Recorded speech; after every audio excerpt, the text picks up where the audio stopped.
Hey, Kyle, what's going on? Can you hear me?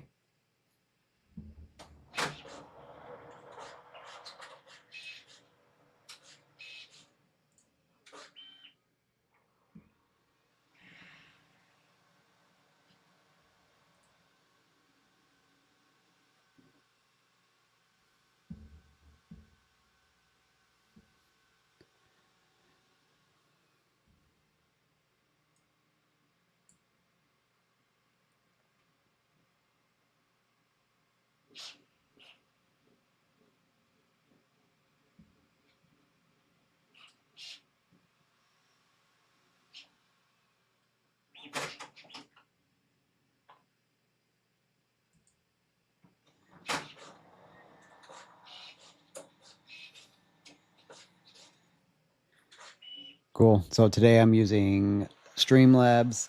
Yesterday I was stuck using the phone, so I spent some time trying to figure out Streamlabs. I think you're going to get a better quality stream from this rather than using my phone.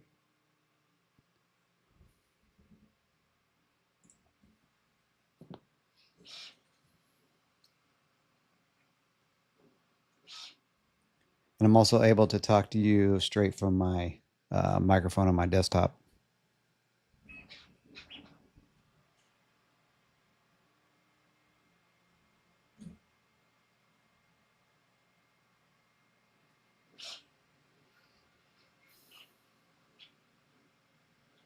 Okay, awesome.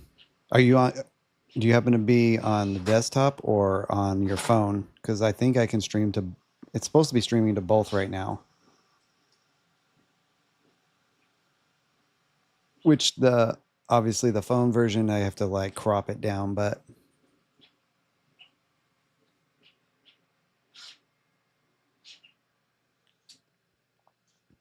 hey Joe, were you here yesterday for the live stream? And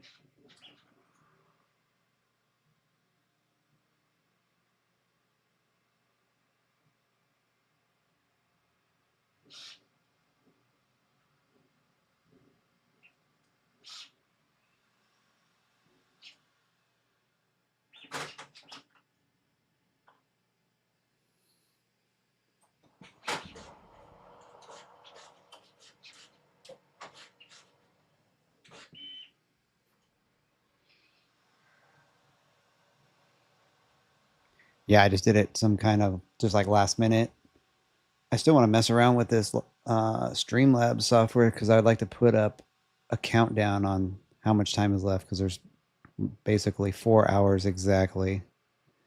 I think that would be pretty awesome. And I'm not stuck having my phone being used as the streaming software. So that's pretty awesome. I'm going to figure out how to set this up with multiple printers.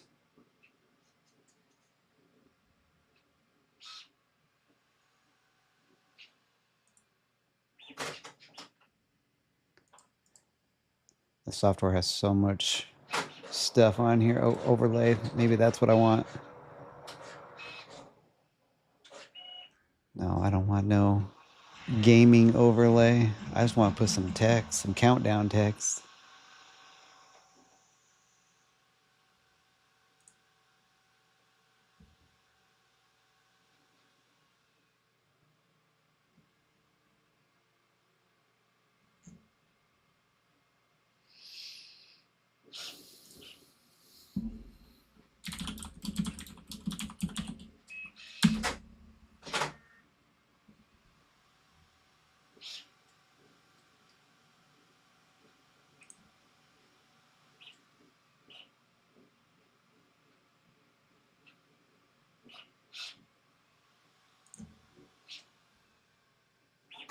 Yeah, I have the front door open on the H2C.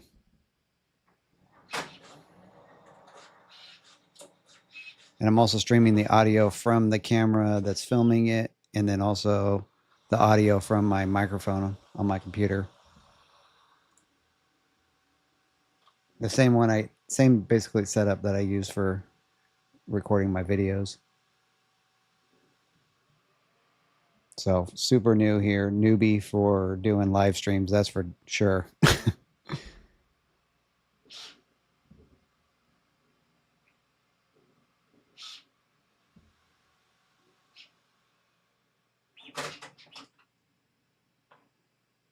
Oh, nice.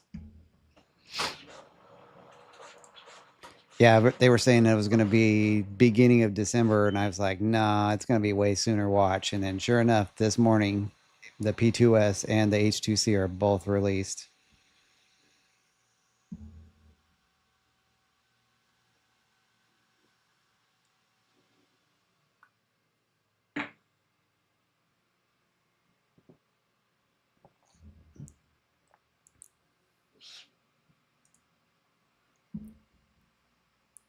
Yeah, you definitely need to have lots of multiple screens open to be able to do this stuff.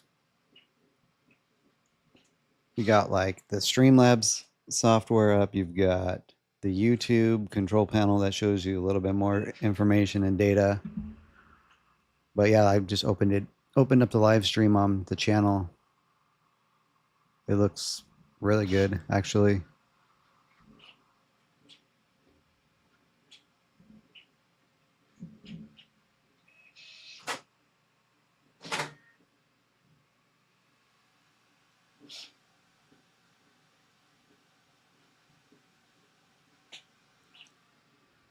What's going on, Gecko Gods?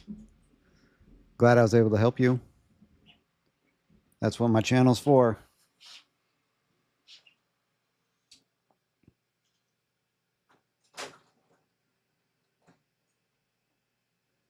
I wonder if I could fit the other mask in here.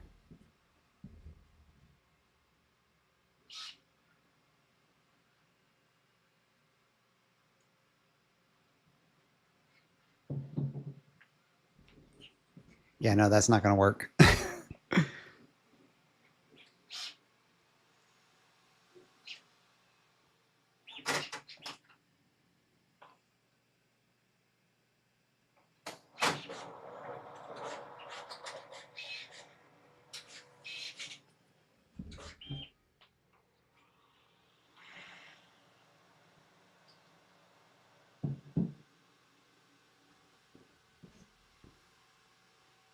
Appreciate it.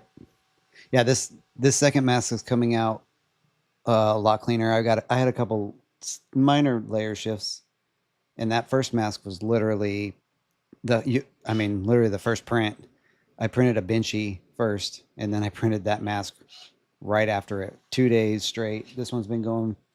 Will be. Let's see. I think it was like 1 day and 20 hours or 22 hours or something like that.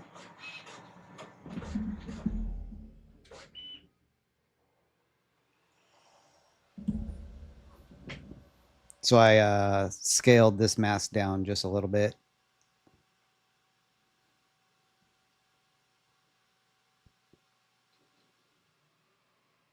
And then if my daughter wants one, I'll have to scale it down again. I don't know if she's going to really want one though. Maybe if I print it in like pink and purple.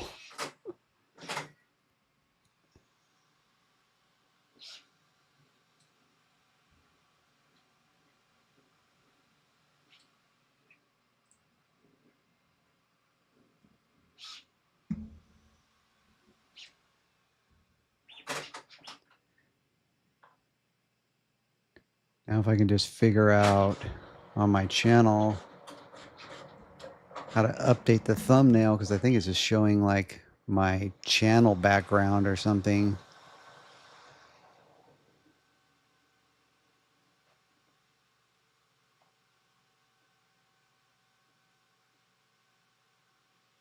What was the problem that you were having on your mini? Or was it you were just trying to figure something out?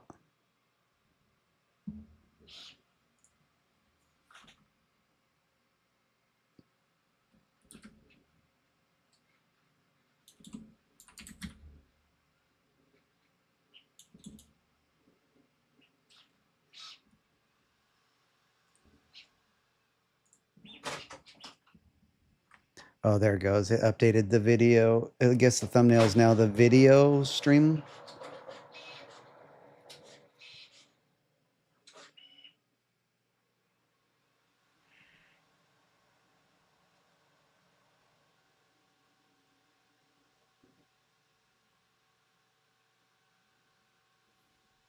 Man, I can't believe the haters though. I got like 100 likes on my stream yesterday and 4 thumbs down. Like, what what was it about my stream that you did not like? That I was helping people too much and answering questions, or what was it? It's like people are crazy.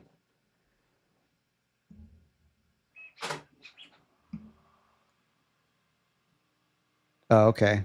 So your prints weren't coming out clean.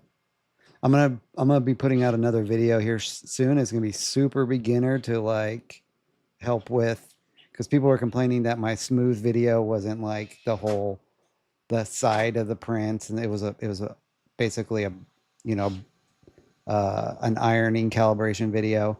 So I'm gonna put out another one. I made some adjustments to this print, and I can definitely see some changes. It's a little bit better.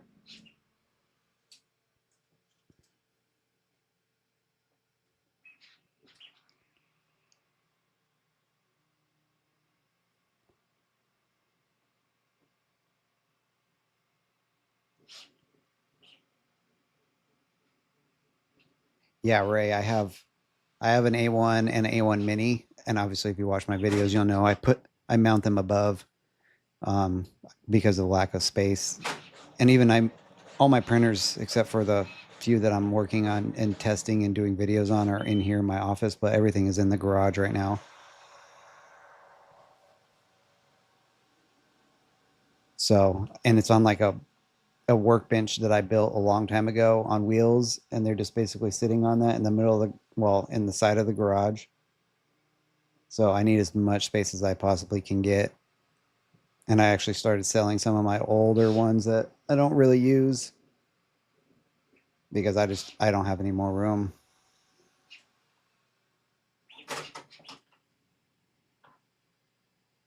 Which is great for the people that are local here. they they always come and buy one. They're like, "Let me know when you're selling another one." I'm like, just follow me on Marketplace and I'll post it. I mean, because a lot of the machines, they don't have very much use out of them because I spread my prints out between all my printers. My P1s have got a ton of hours on them though. I would say 4,000, at least 4,000 on one, and probably 6 or 7,000 on another.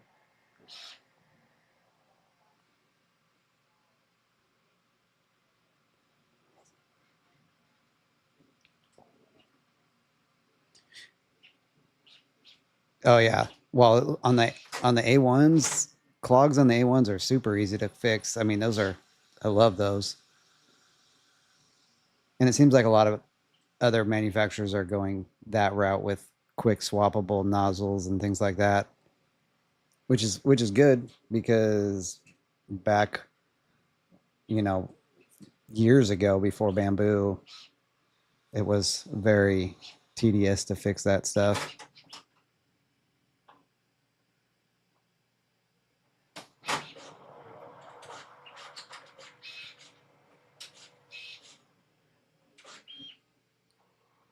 Patrick, what kind of recommendations are you looking for?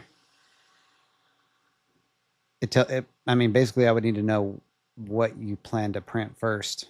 If you are going to print stuff like this with like 2,000 nozzle changes, then I mean, the H2C will pay for itself probably within the first year over compared to another machine. I mean, the P2S, you've got that 256 build plate,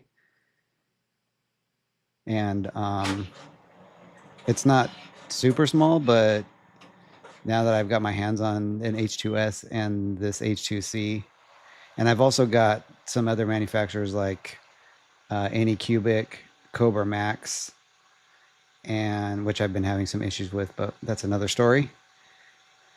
But I mean, the build plates on those are pretty big. I started with a 500 by 500 print volume, which was my very first printer on a glass bed. And that was fun. No auto leveling, and oh my gosh. And it was like you definitely had to use hairspray, and you had to level it out with like duct tape. It was just crazy stuff.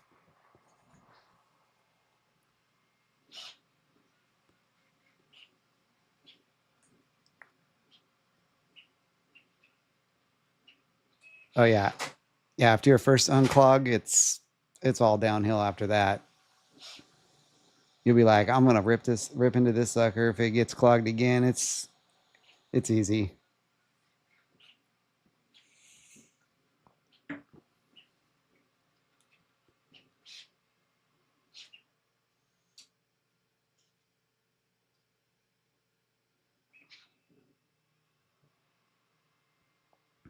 Oh, Larry, you talking about the people that thumbs down? Yeah, who knows? I get thumbs down on a lot of my videos. I mean, not like a large amount. It nowhere compares to the thumbs up, but I'm used to it.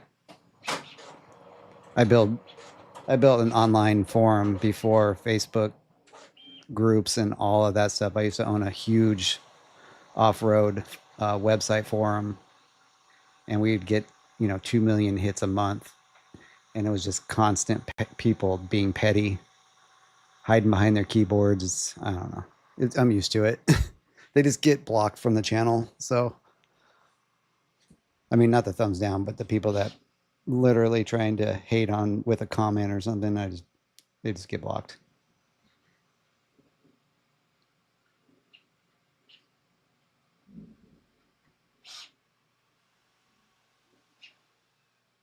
Patrick, Patrick, I've had no problems. After this is done, I'm gonna do another H2C video. Um, you'll see what it is once I publish it. But I've had, I don't know, at least 10 people ask about the bed adhesion problem. I'll show you once this stream is done and this helmet is done or mask. I'll make another video and I'll publish it. But as far as bed adhesion, I have not had any problems at all. I have a feeling that other creator that published that video, maybe he had a bad bed. I don't know. It could have been, the wiring or whatever goes through to heat the bed up. Could have been bad in a spot. But I filled the entire bed with prints already, printing the AMS flipper mod, and I didn't have one problem at all.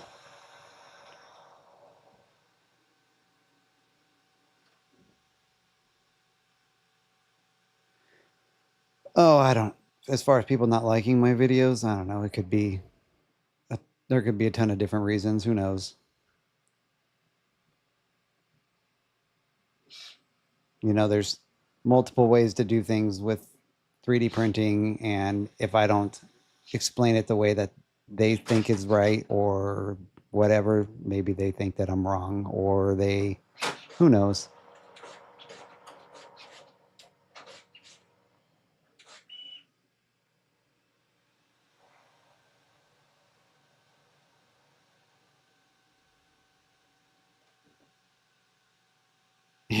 Yeah, I agree, Ray.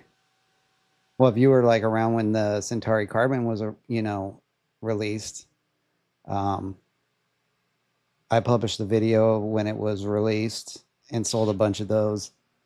But they were, you could buy them, but you couldn't get it for like 3 months or more. I mean, 3 months if you bought it right when it was released on the website. But if you waited like a week and bought it, you were waiting like 6 months sometimes.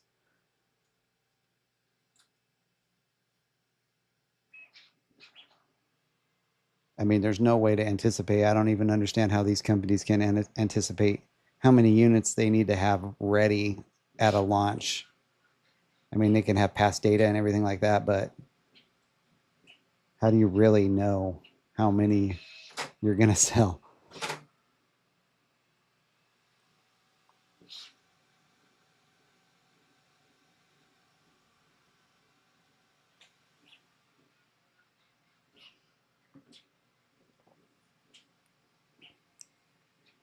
So we're just at, if you're joining us, we're just at under 4 hours left on this mask to be completed. I'm not seeing the layer shifts that I had at on the first mask. They were just minor towards the top. It's probably just because this mask is very tall.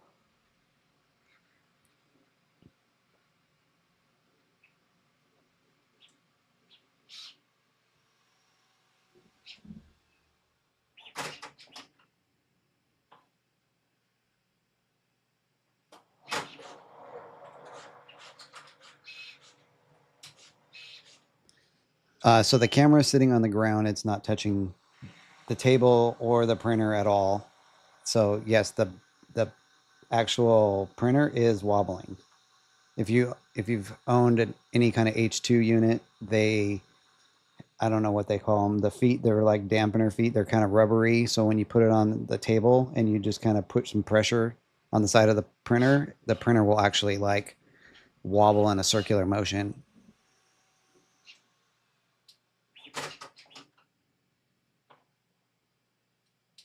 Compared to like a P1, P1s don't do this at all. They kind of move a little bit, but I think it helps with the inertia of the tool head moving around. Because I mean, these things are getting super fast. The tool heads are getting heavier, so you have more weight being thrown around faster and faster. So I think that's why the machine does what it does. It wobbles. So, I mean, I'm sure they spent tons of money testing, and this is the solution that they came up with. I mean, I could show some footage of it. Let me see.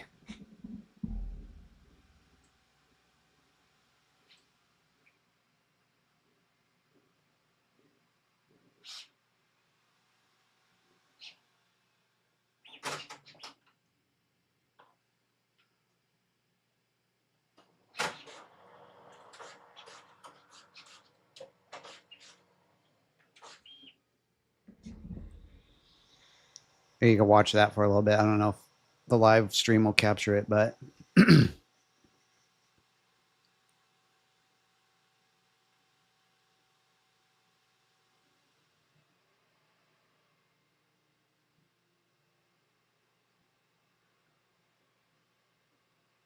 oh my gecko, that's pretty funny. Yeah, you definitely need some magnets.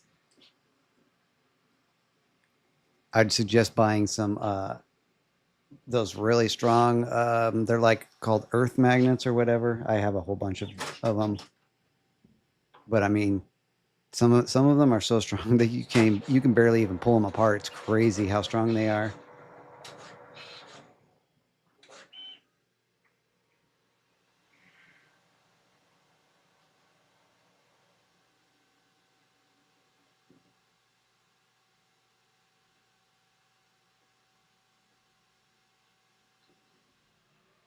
So as far as quality goes, I would say I don't have an X1, just to put that out there.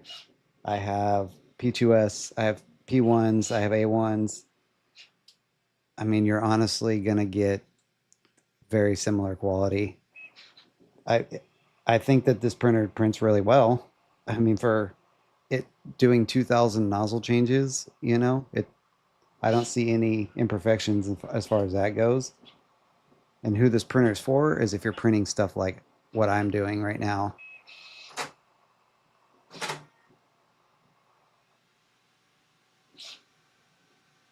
I'll put the stream back up.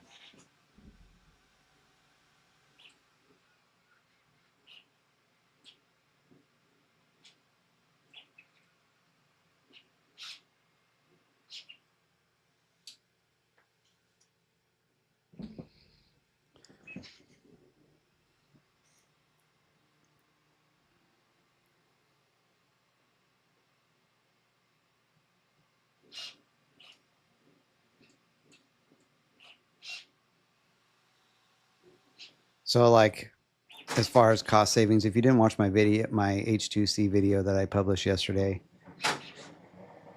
um, I do a cost breakdown on it. I base the costs on $15 a roll. Right now, you can get them a lot cheaper if you use the Black Friday sale and buy 18 rolls. Which I, if you're buying filament, I would definitely buy a minimum of 18 rolls, especially at this time. But I did a cost breakdown of like 10 of these masks would save you 20 days. The time too. The you're going to save 20 days on 10 masks. So two days each mask, because this is supposed to be a 4-day print on an H2S or a P2S or an X1 or whatever you want to call it. So it would take that long. And then the filament waste would end up being, 2,000 nozzle swaps. I think you're saving around $10 a, a print every time you print it one.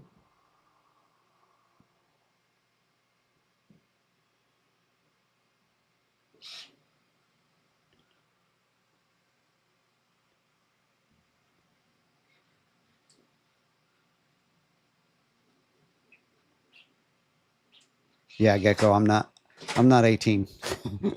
So YouTube is just my side fun. I enjoy it. I love teaching. I build websites and do marketing. That's what I do. That's what pays the bills. YouTube, you would think, with how many subscribers, I mean, I don't have a ton, but that I would be pulling in a lot more money, but it doesn't pay. It doesn't pay very well.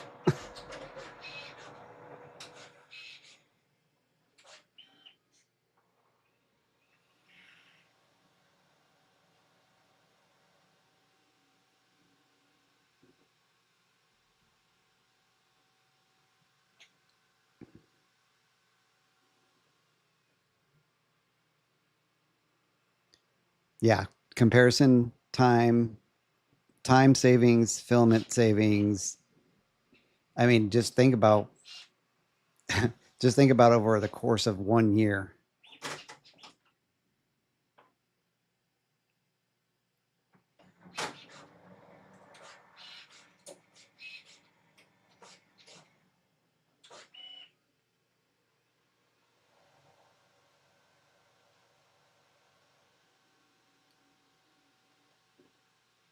118.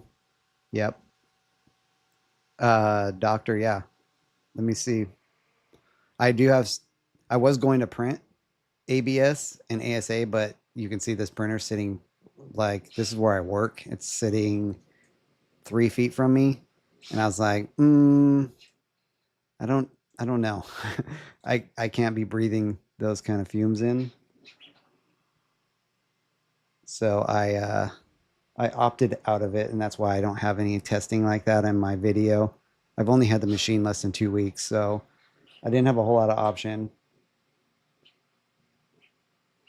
especially when I'm sending 2-day prints to it.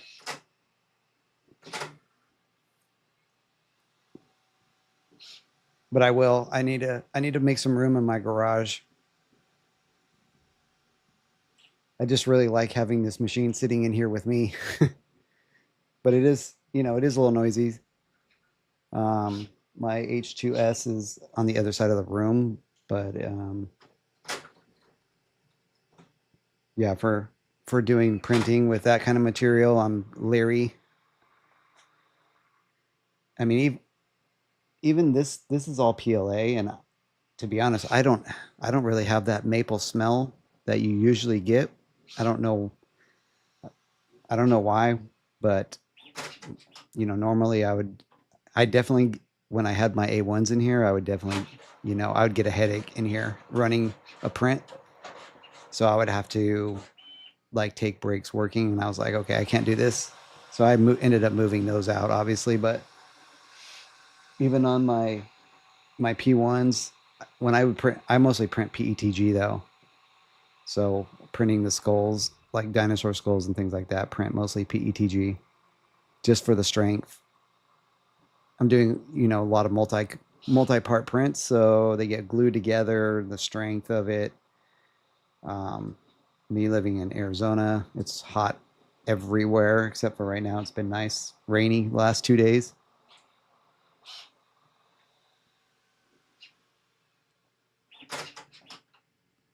But PETG doesn't have that same maple syrup smell that gives you that headache.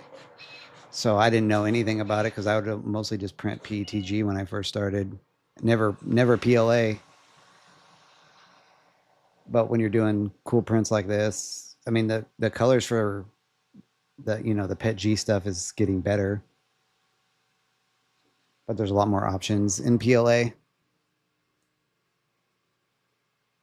Yeah, headache. I would get headaches from PLA prints.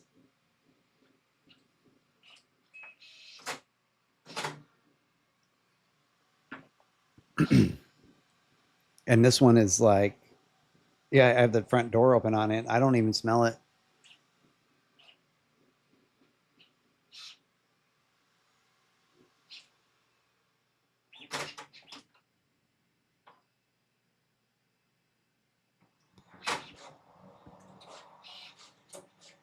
Yeah, so my plan this next year, early next year, I'm hoping I plan to build an attached garage onto my house, and behind it would be an office addition as well, and that office addition would be where all my printers will go, and I'm gonna install some kind of a ventilation thing I can hook up, each of the printers if it's sitting, like let's say I have like 5 printers side by side. I can hook a ventilation hose up to them and then run it, have some kind of a vent thing that goes out. Just to be on the safe side and not have to worry about what type of materials. But I don't understand how these you see these print farm companies. I don't know if they're walking around with freaking masks or what, or they just have some really great ventilation systems. But I had one A1 running, printing a stupid dragon. I'm over here with a headache.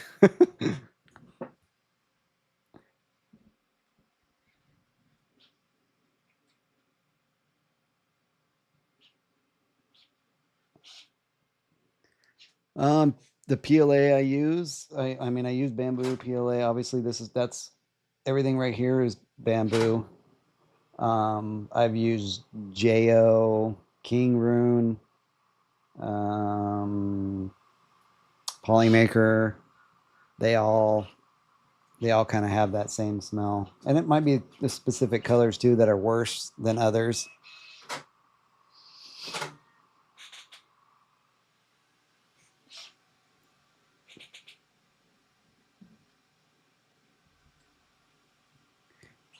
Yeah, the supports on this machine are freaking cool looking. I've had some of the other prints. I should have. Do I have some? I think I threw them. Oh wait, no, I have some in the trash right here. Oh yeah.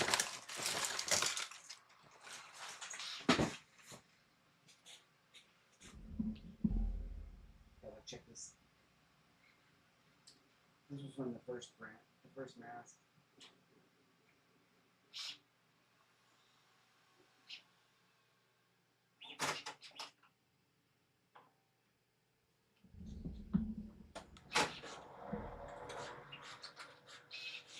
So I mean, the prime towers are obviously a weight, though they're waste, but my daughter loves them, so she gets them all. I have no idea what she uses them for, but she uses for something for her little toy horses or whatever.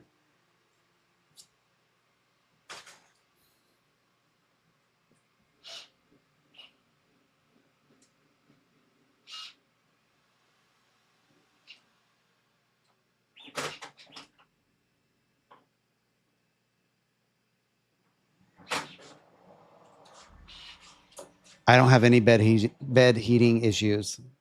No, zero. I'm gonna make a video tomorrow on that. But I mean, you could see this mask right here. It covers a good portion of the bed. And I don't have my, you can see the brim I put on my supports, and they're completely flat. So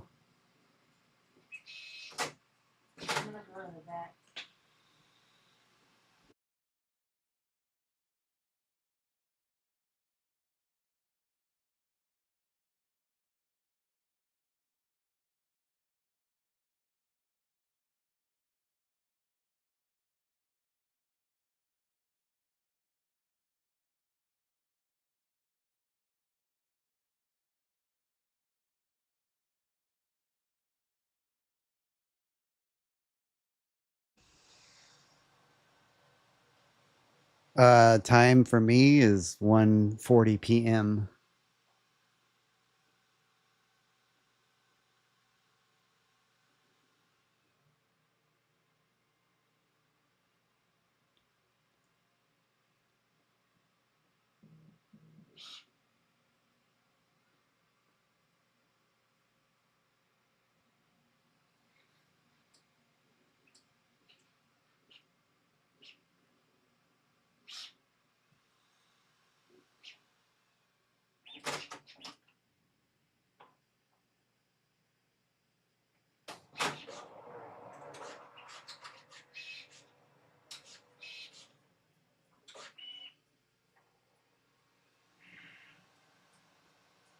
Yeah, the supports they're pretty trippy looking.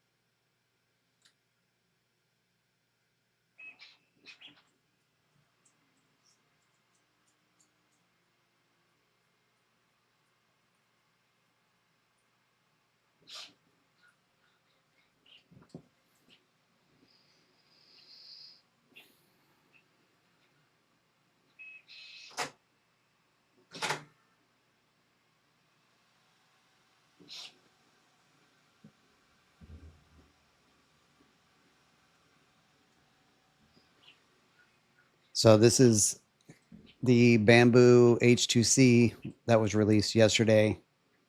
They are now available to purchase in the US. The link is in the description. Affiliate link is in the description of the video. If you wanted to support the channel, you could use that link. It just takes you to the Bambu Lab landing page. Everybody thought it was going to take a long time to get them. I knew it was going to come quicker. I didn't know it was going to come today, but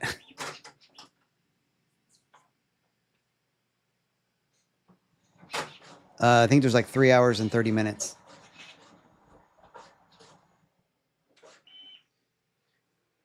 Yeah, 3 hours and 26 minutes left.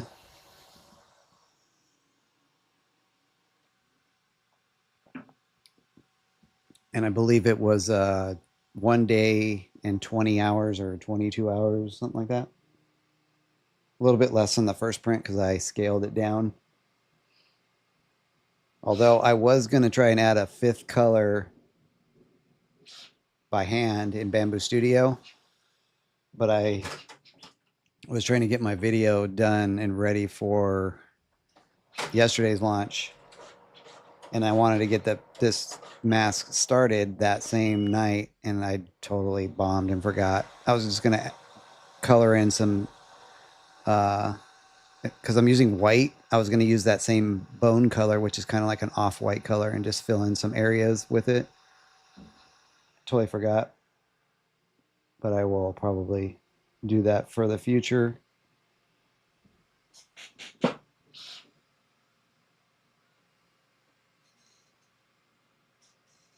Yeah, almost 2 days.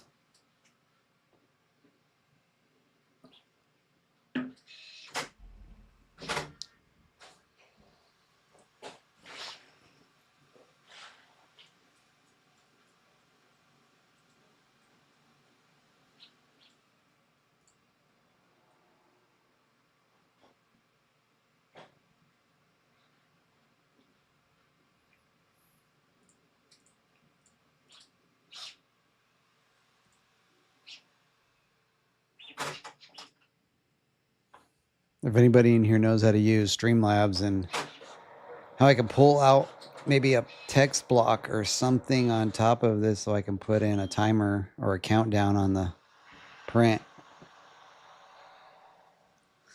Uh, just go to printables.com and type in Ripper, R-I-P-P-E-R mask.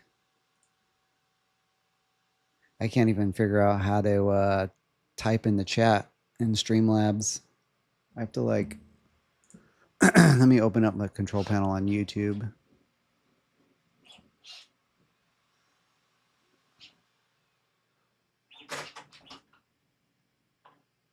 Um,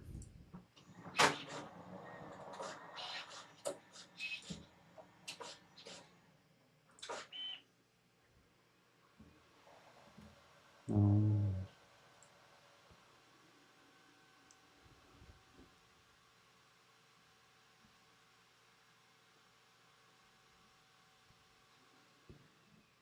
yeah, I'm a complete noob with this live streaming. I need to like spend some time and like really get it figured out.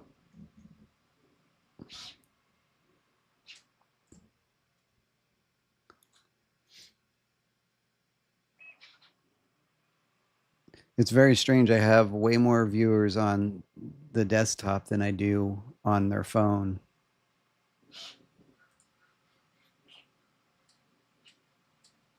Oh, if you guys can too, hit the like button on this. See if it'll help boost it a little.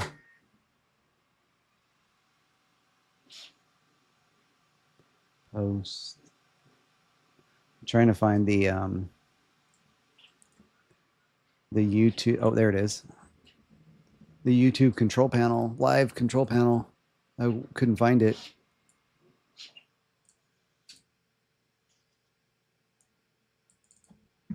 There, now I can chat. I'll put a link anyways for anybody that was interested just to click on it. The mask is free.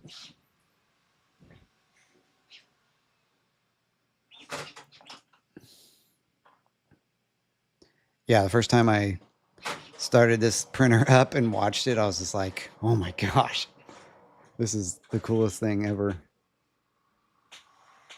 Feels like a factory in here now.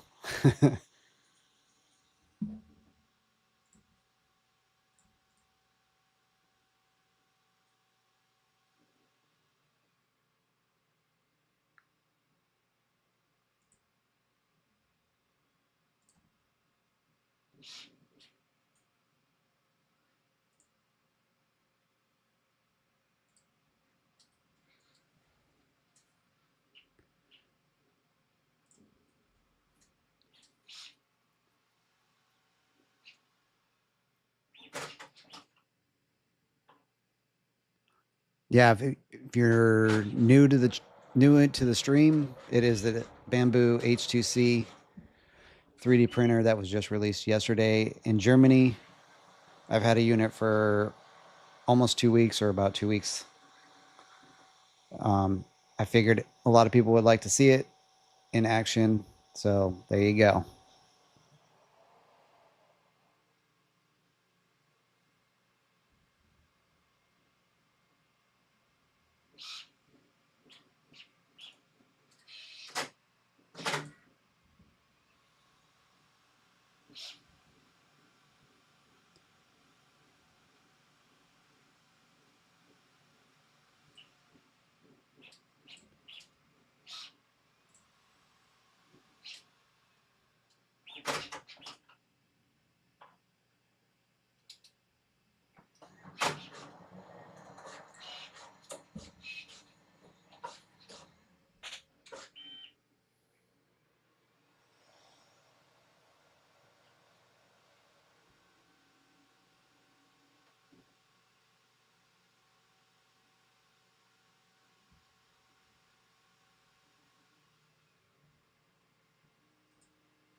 Appreciate it, Clayton.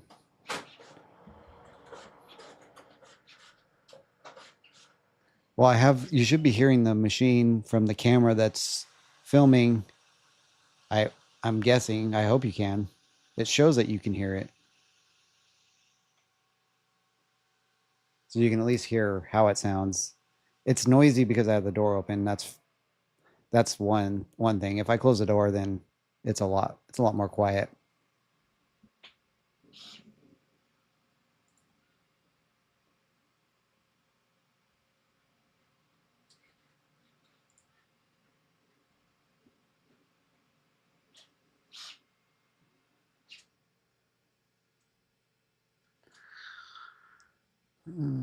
Where is this?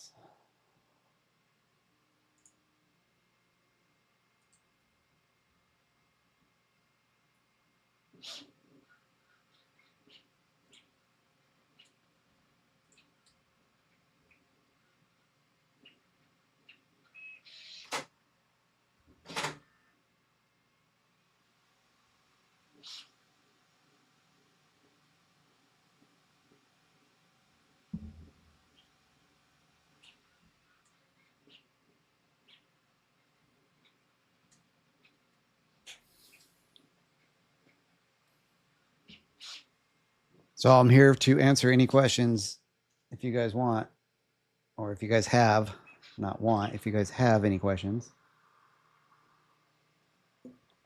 The machine starts at $23.99.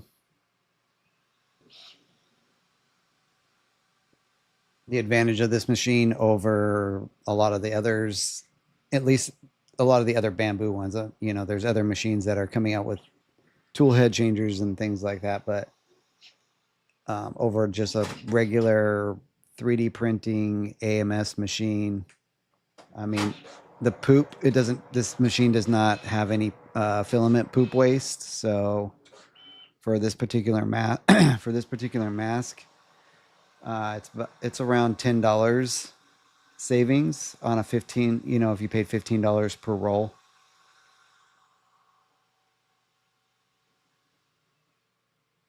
I wonder how one of these masks would look in like transparent PETG.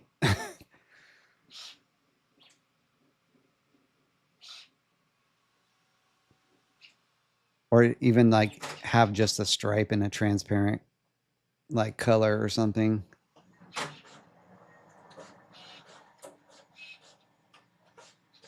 Yeah, so then when you see that the Vortex tool changer over on the right hand side, what it does is it cuts the filament, the AMS rolls the filament back out. Then it goes over and grabs the new nozzle that already has that same color in the nozzle. And what it's doing right now is it's induction heating up that nozzle super quick. And then now it's pressurizing it on the prime tower. And then it starts printing. And then right there, that just took a screenshot for the time lapse. So that's what that just did. Because I have it set to smooth time lapse. So it moves the tool head out of the way to take a photo. So normally it wouldn't do that. But it only wastes like an extra 3 seconds or 4 seconds. But it added like another hour and a half to the total print time.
I don't own an H2D, so I can't give you any insight on any of that.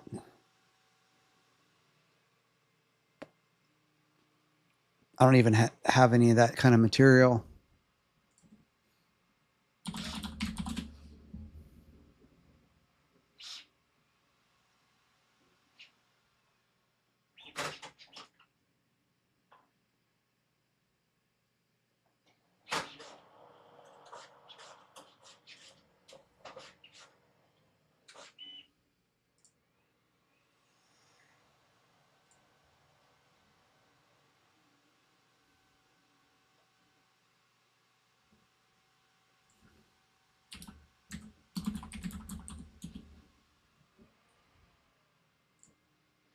I'm just looking that up. That PVA material easily dissolved in water. Hmm. Yeah, I've never used that before. That's interesting.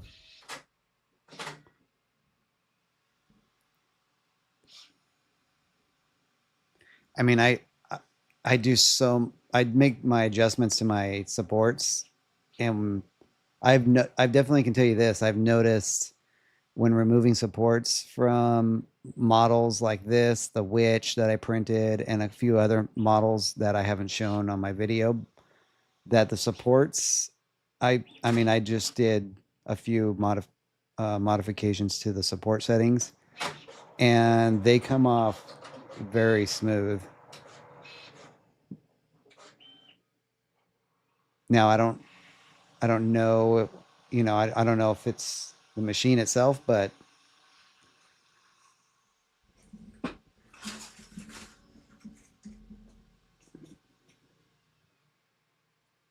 I mean, I could show you the top of this where on the first print where it was underneath the front of the helmet.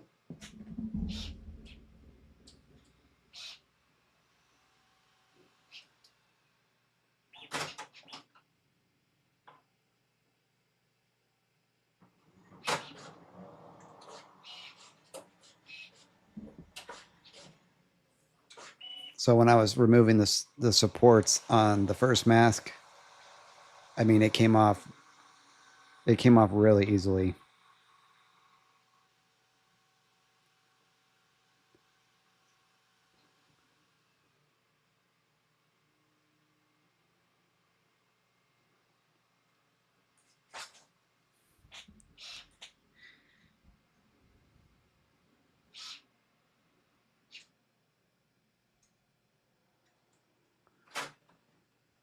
Yeah, this PVA material is pretty cool.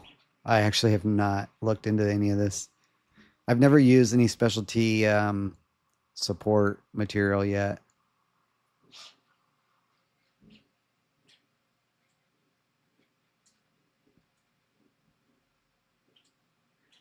if you follow my channel, you'll know I print like a lot of dinosaur skulls. So a lot of my stuff gets painted anyways.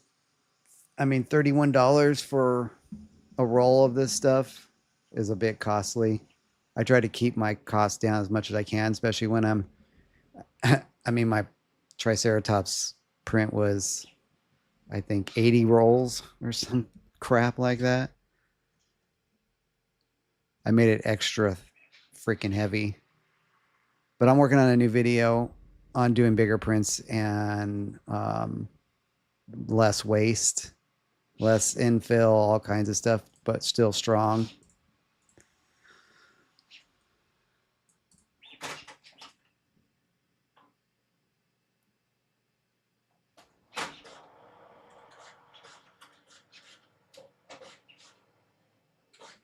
Hey Marco, I just saw your chat. What are you talking about? This is the QR for the nozzles?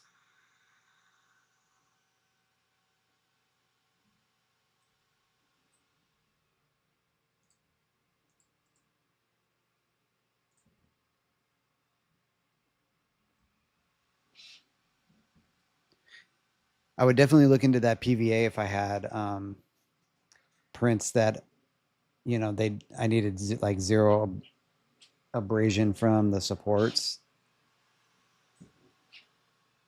But man, that's a hard one to swallow at $32.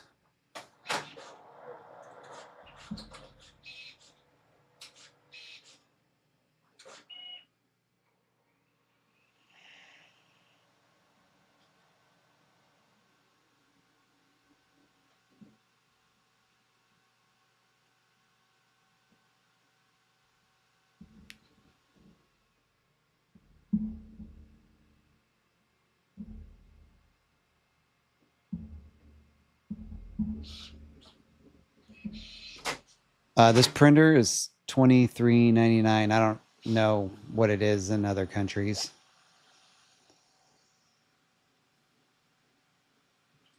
$23.99. It's the H2C. There's a link in the description of the live stream.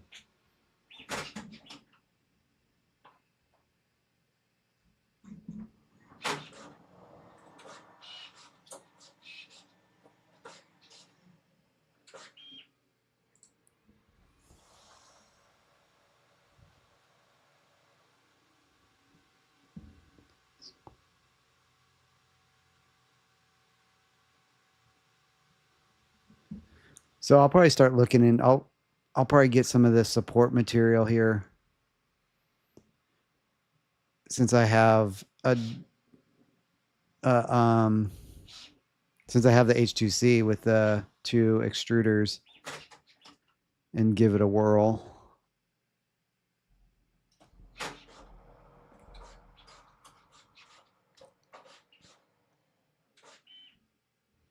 But like I mentioned a couple minutes ago, the the supports, they come off super easy. I don't know if it's the settings that I'm using or what it is, but every model I've been taking off, they're not getting stuck at all.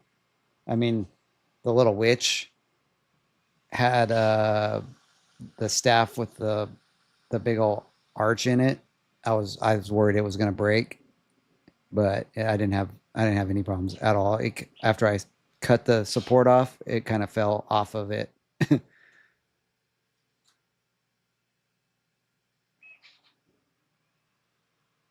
The printer, yeah, the printer was sent to me from Bambu.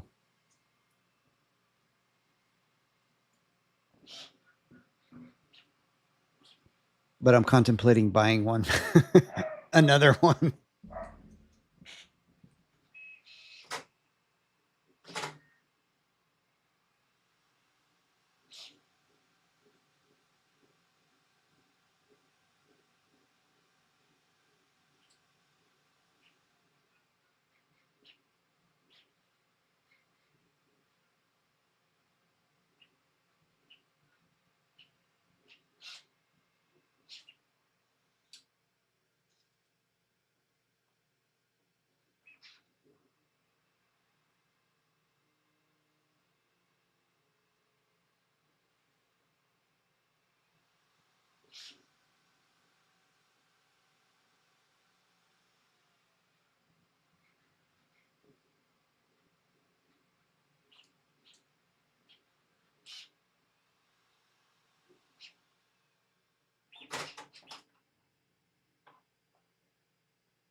I appreciate that.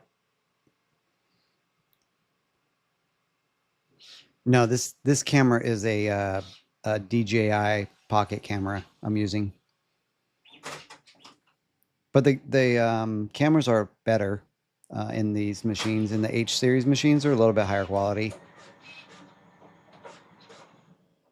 They're definitely not like the cameras that are on the A1 or the P1s. I mean, man, those things are blurry and and they don't stream very well.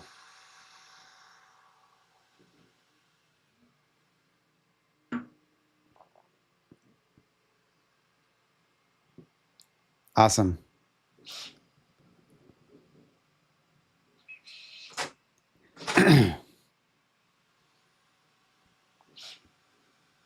Yeah, for clogs too on the A1, if you get one of those uncloggers, it's like a metal rod with a handle on it. Makes it pretty easy to fix too. You just heat the nozzle up. I did a video on it. I'm pretty sure. You just heat the nozzle up to like 270. Take that little unclogger, pull off the top, unconnect the top on the A1, and then just push that stuck filament through.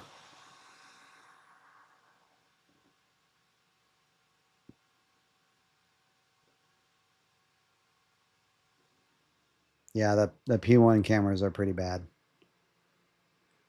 I actually have all the and if you watch my P1 maintenance videos, I think it's in that. It might not. Maybe it is. But I added those little. They're like little $18 Tapo cameras, and those things are like I don't know 2.7K, and their quality is way better.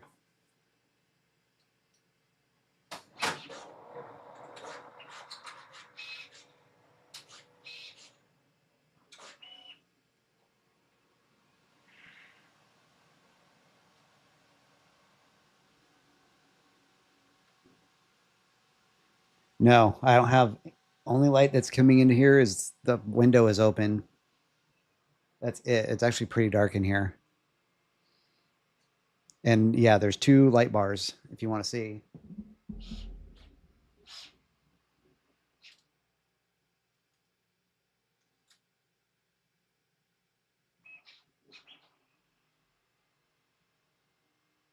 So you got light bars on the sides, left and the right, not just one side. Never understood why they put one light bar or no light bar.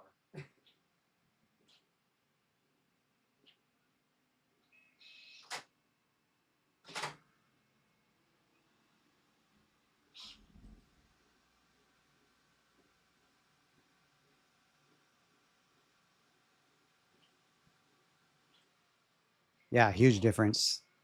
If you don't have an H2, there's also, let me show you this cool feature too. So this right here is actually a progress bar. So when you start your print, this light is over here. And as the print goes, it lights up right here. And of course, it changes colors like when it's downloading a file or getting ready or doing stuff. It'll change colors and like flash. Or if the filament gets stuck, it'll flash red at you and just sit there and flash. I mean that is pretty slick right there. That's some Mercedes Benz stuff.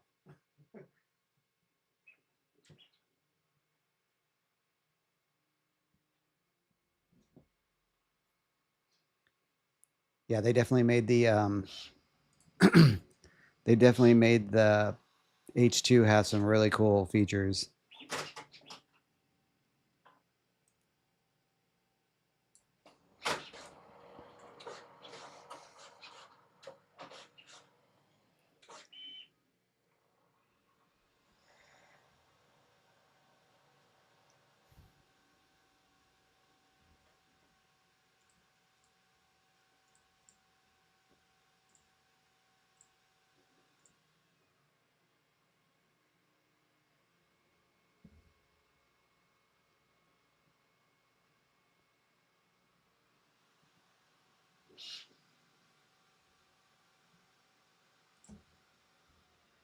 Editor. Nobody in here knows how to add like a countdown text in Streamlabs. Let's see. Add a widget. Oh, here we go. I got a tip jar. Let's see if we can fill up a $5 tip jar. Just kidding. We can do spin the wheel, member goal, super chat, a poll. I just want some simple text. That's it. With a countdown. That's all I need. Sponsor banner, credits.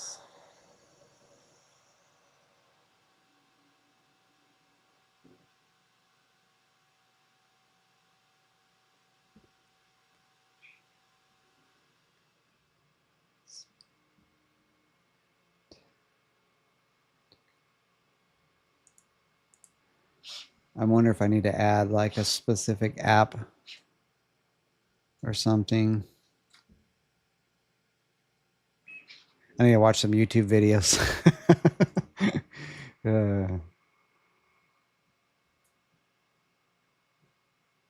App Store. Let's see what this is.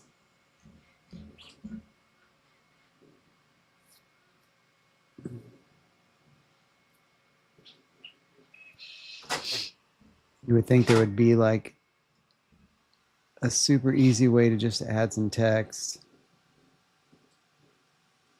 They got my message. I didn't even join my calls. He said the request is on his desk. But him. He said today's a surgery day, so he's been in surgery all day. My fault. I called. Oh. It's not close.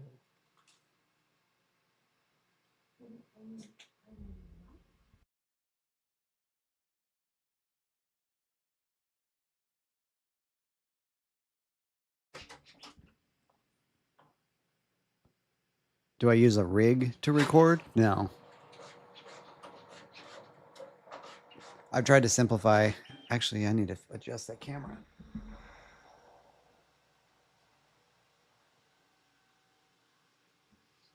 I've tried to simplify all my filming. I have multiple DSLR cameras because I used to shoot photography and stuff. It's just you don't need that stuff. To me, I don't need it. I don't have any room for it either. Because you need tripods and all this other crap. Nope, just a simple DJI little microphone I clip to my hat because it seems like the audio is better than clipping it on my shirt. I don't know what it was. I recorded a video and it was clipped to my shirt and the audio sounded so bad. I had to fix it in editing. So I've been just clipping it to my hat and it seems to be a little better. I always wondered why people did that. Now I understand.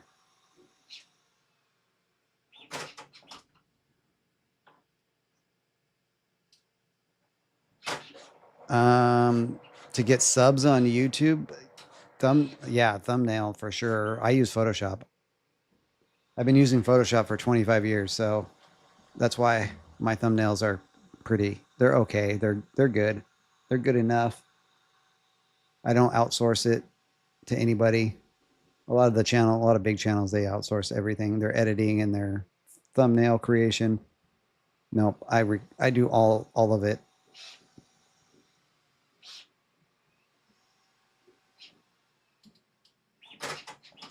I mean, Photoshop, you could use Canva.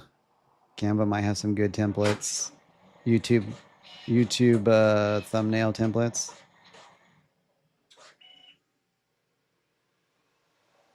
Can I help? I don't have time to help you. I would just go on YouTube and search how to make thumbnails.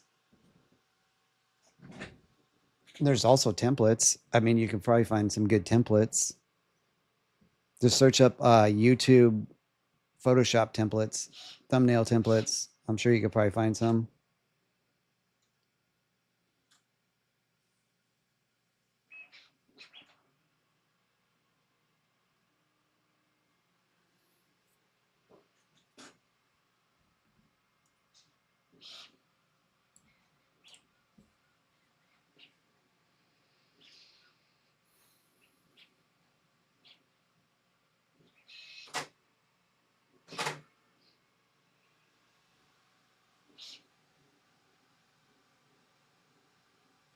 Let's see. I missed the question.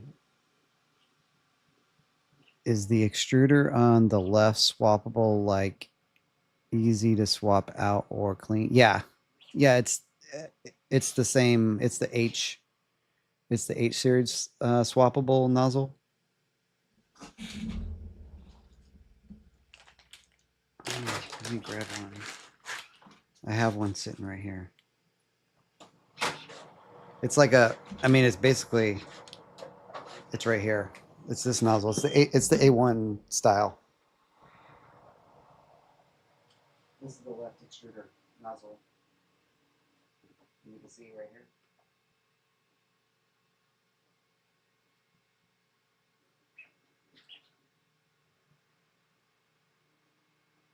It just got the magnet right there. You just right in.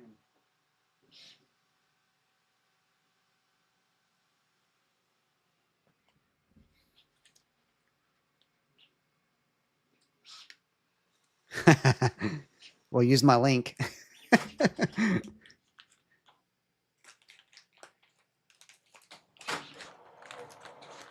Yeah, I don't think we'll ever see any machines that aren't hot or quick swappable anymore. Like that's just one of those features that is, standard now. Standard like auto bed leveling, standard calibration, standard hot swap nozzles, standard better lighting, standard what else? Standard, I don't know, maybe standard multicolor tool changers now. I don't know. But you see what I'm saying. Once they get the technology there, it doesn't make sense for them to ever go back. And Bambu does a really good job at incrementally adding to their platform of printers.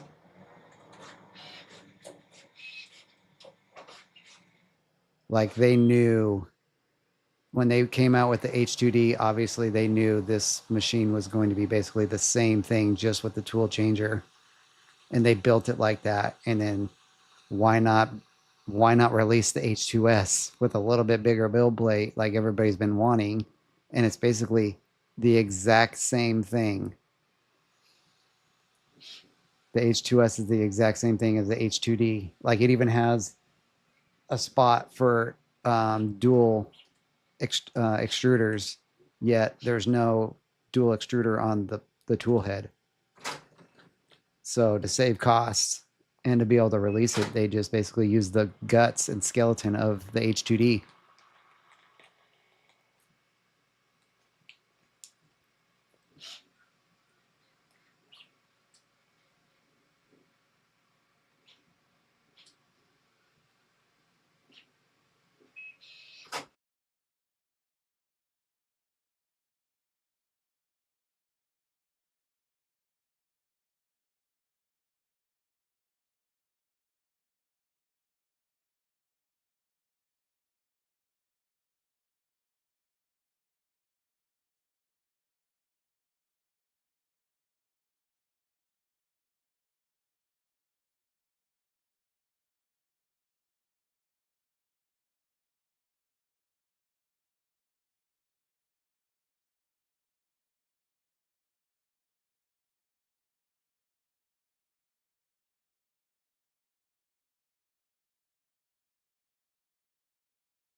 For any of you guys that are on the mobile live stream, I just made the image bigger, but it crops out a lot of it. Do you guys prefer that, or should I make it smaller?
Yeah, this thing is pretty amazing.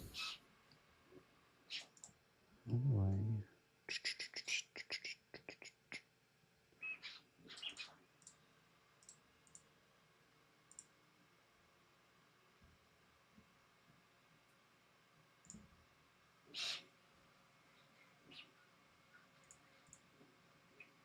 There it goes.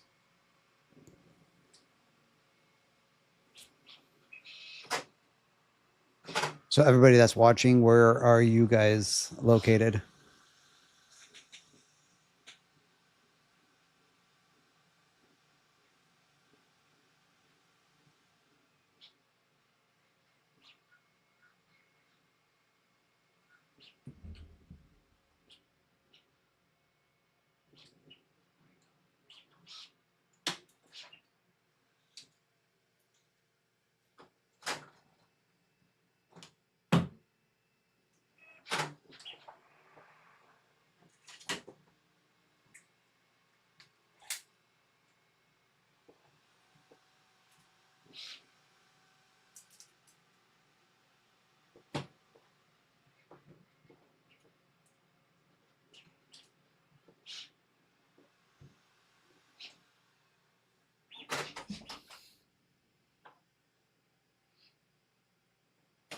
New Jersey, nice.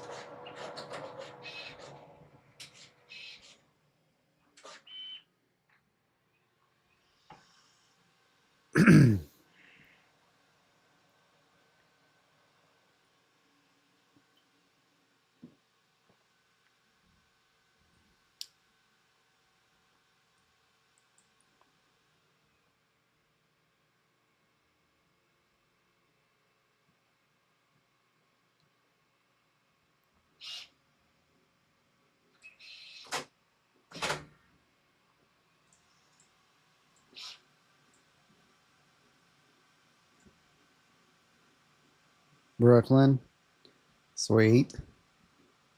I'm like on the opposite side of you guys. Atlanta, yeah. I'm in Arizona. I'm about three hours out from Phoenix and 2 hours from Las Vegas.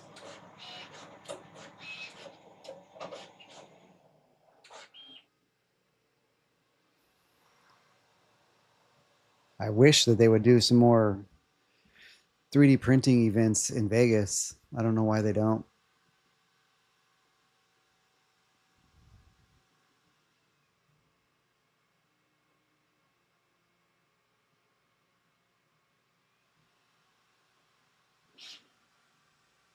Christmas ornaments, yeah.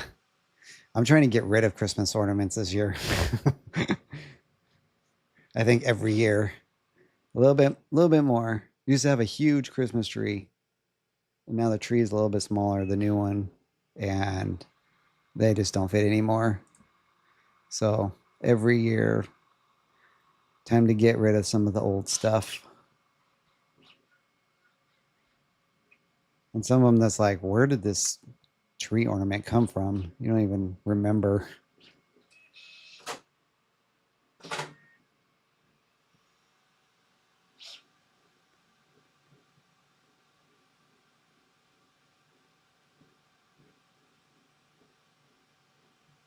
Yeah, and Bamboo sent. Yeah, they sent it to me.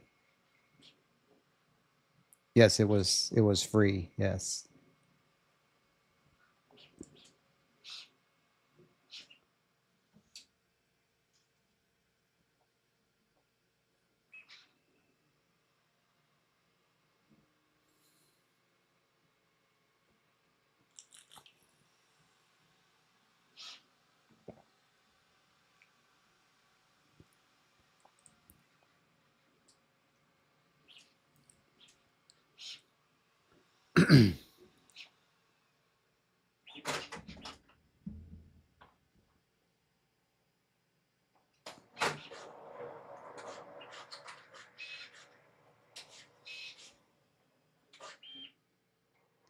Yeah, Vet. I've got a lot more content around this machine, so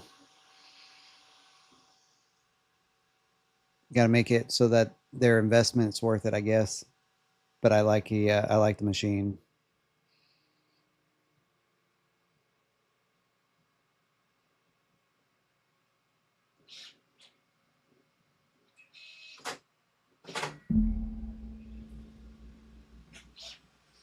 Oh yeah, and the lighting too.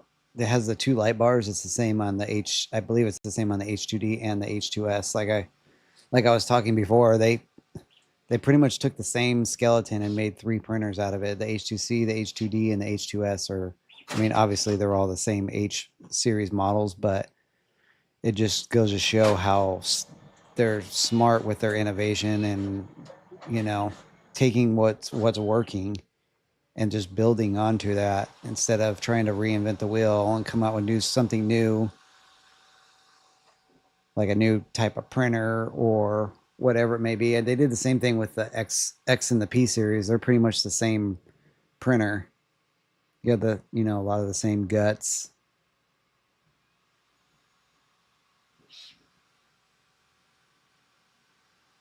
And it's interesting how they went to this rail system, which is the same rail system that they came up with for the A1 series. So obviously they saw something that worked really great with that rail system over what is in the P1s.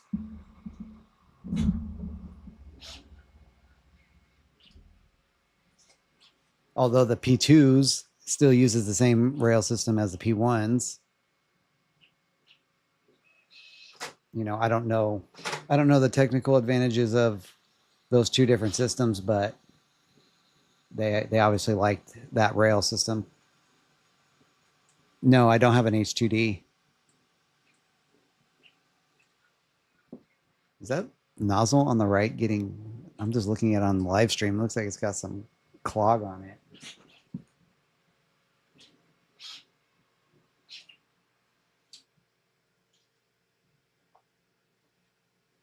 Oh no, it doesn't. It's not. It wasn't on the nozzle. It's on the little flipper.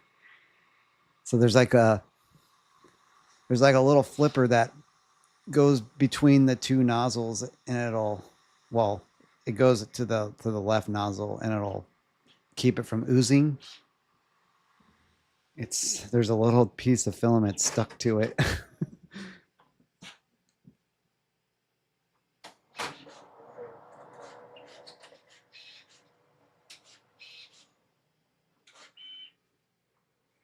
I don't even know where that came from.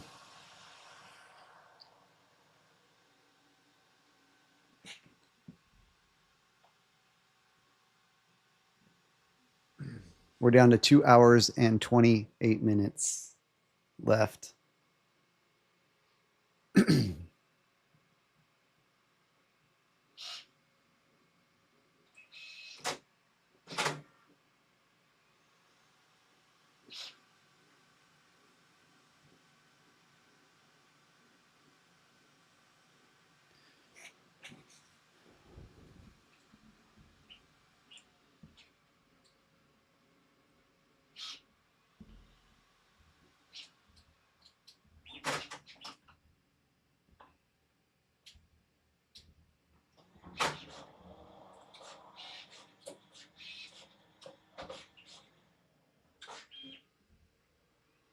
Oh, the laser version? Yeah. I personally would never buy the laser version though.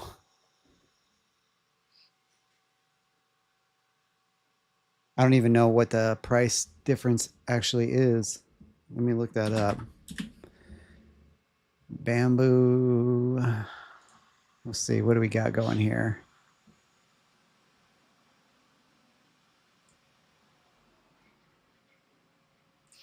So H2D. So you can get an H2D with no AMS for $17.49. Then the AMS version is $2,000, and then so 504. They want $549 for the laser upgrade. I don't know. To me, there's so many laser machines out there. I would I would probably just buy a separate machine. I wouldn't even buy one in the H2D. So if you're talking H2D, which is 1999, I guess, isn't it? Or is it cheaper when you go to seven? Let's see. Yeah, 19. So 1999 to the H2C is like $400.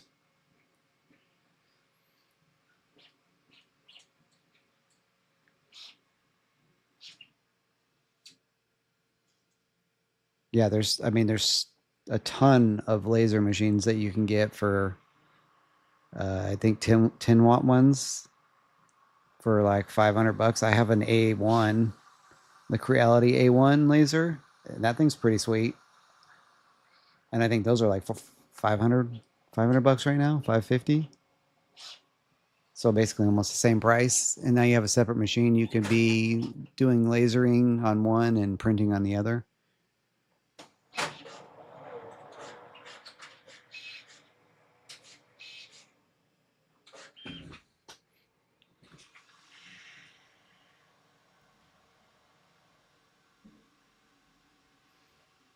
But that's just my thoughts on that.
Yeah, I mean the if if space is an issue, then I would definitely probably do that, but I don't know, having laser inside my house, I uh, I guess it does have a filtration system, so or does it? Does it have a filtration system? I've never looked into it because it was never interest to me.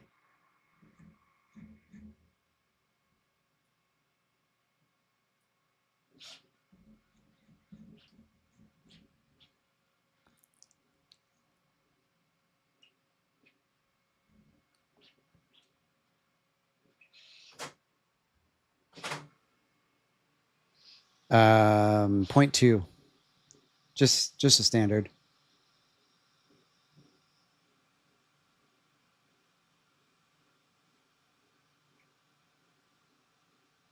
Looks like it's doing a lot of the support rings, getting ready for the top brim of the helmet coming up here. I could probably zoom in if you want to see closer look.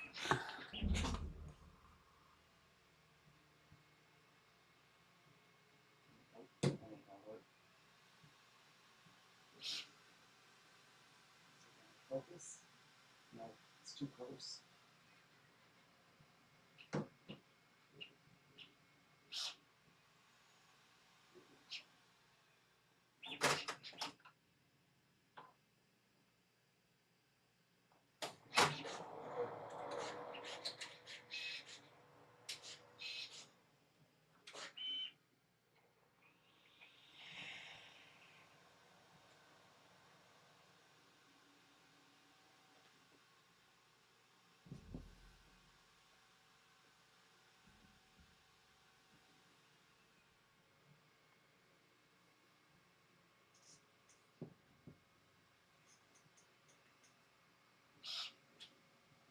Yeah, this one definitely came out better than the first one. Like I said, the first one was the actual real first print I did on the machine. I just went straight for a 2 day print and decided to print the first mask from my video. There's a couple little issues at the top, like tiny little layer shifts. This one doesn't seem to have any of that. And one of the layer shifts was my problem or my fault. I changed the speed on it. I was gonna slow it down, and I was like, I'll just leave it. So I sped it back up, and it caused a little tiny variation that you can barely see. But there's like one or two others from the print itself. But this one seems to be um, pretty good, pretty smooth.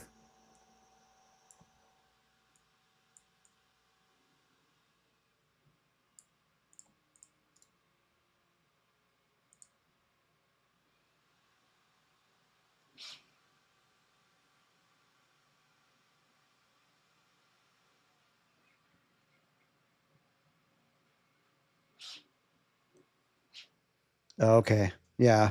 Yeah, definitely need to vent it somewhere for sure. For me, I don't have anywhere to do that here in my office.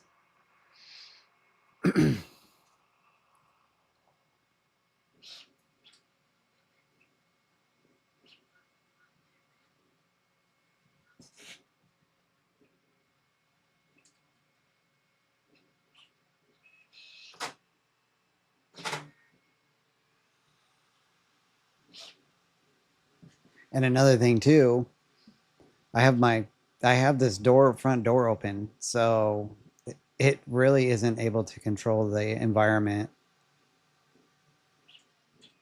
as far as heat goes. And I have my window open, which is it's cold outside today.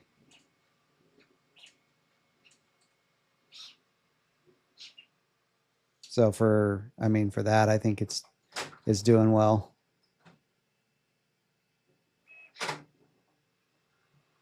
I think it knows that there's a piece of filament stuck on that little thing because it keeps wiping the nozzle. Oh, did it get it?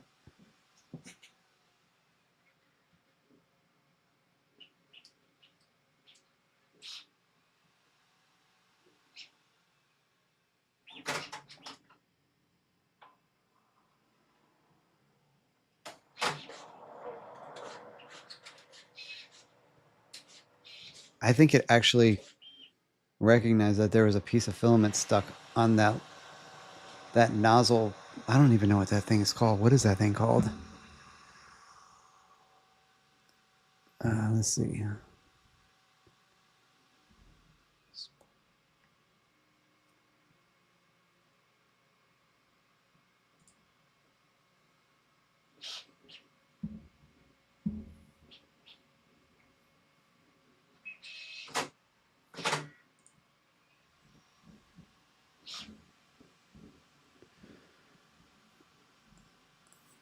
Where is that thing? I can't find it.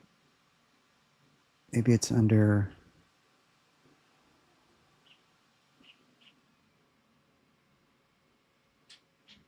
Hold on.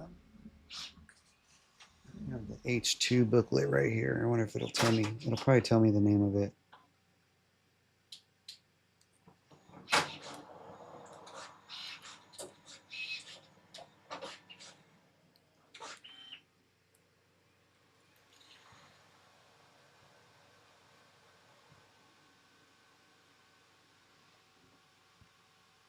So there's a latch. There's a latch that unlocks and locks the Vortex nozzle. That's called the induction hot in latch, and it sticks out to the right side. But there's a little mechanism that plugs the nozzle on the left from oozing, and I can't think of what the name of it is.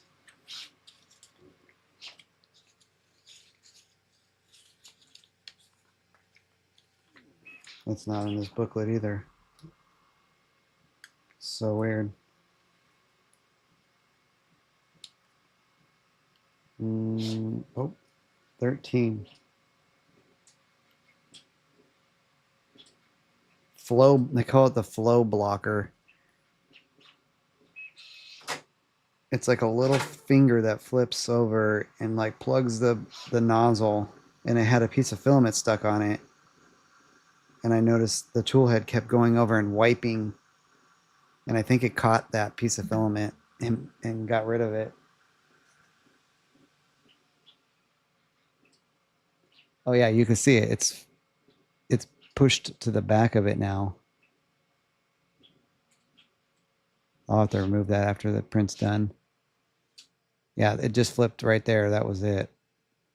When the nozzle goes up, that little flipper switches over.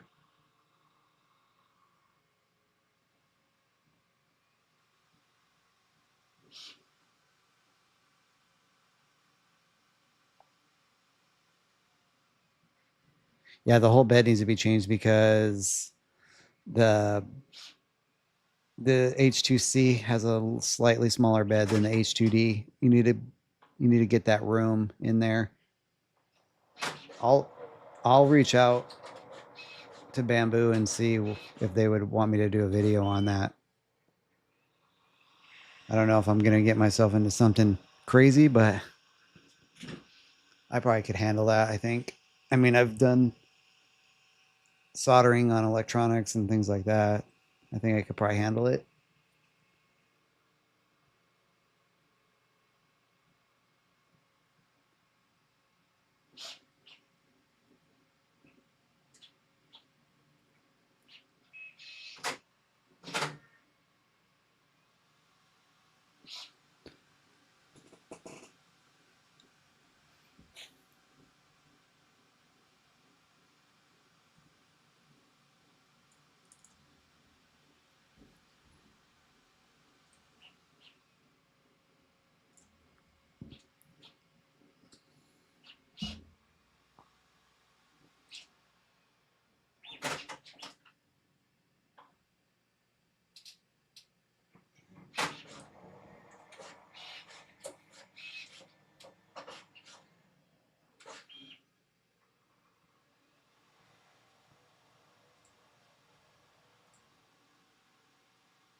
I don't know what you guys are actually hearing, but you are hearing the machine with the door open. It's it's quite a bit quieter when the door is shut. Like a lot, probably more than half as noisy when the door is shut.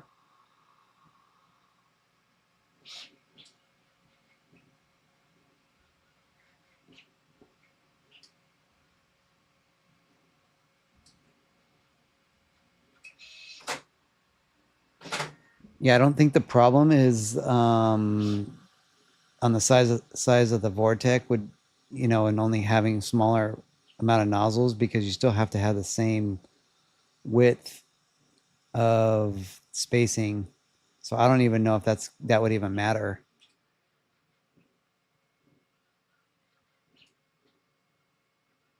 because that's where you're really losing your bed sizing is from side to side.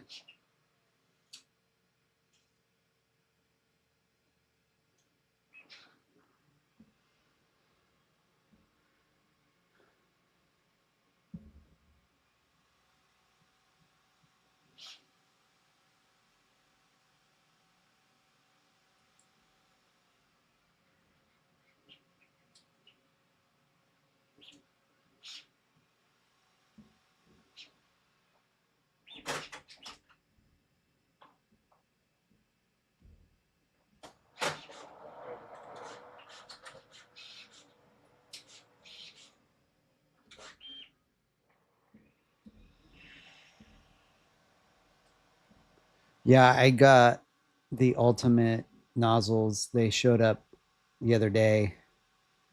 I have them installed, so I have all 0.4 millimeter nozzles on there. So I can. I only have one AMS though for this. I would have to steal an AMS from another machine to get that many colors.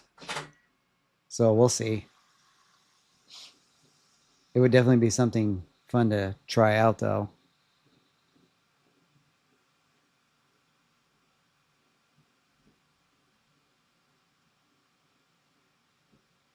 I mean, I'm only doing 4 colors with this thing right here, so I wanted to do the fifth one, but I forgot to hand paint in the colors. Why is the category? I just noticed that. My streaming category is under gaming.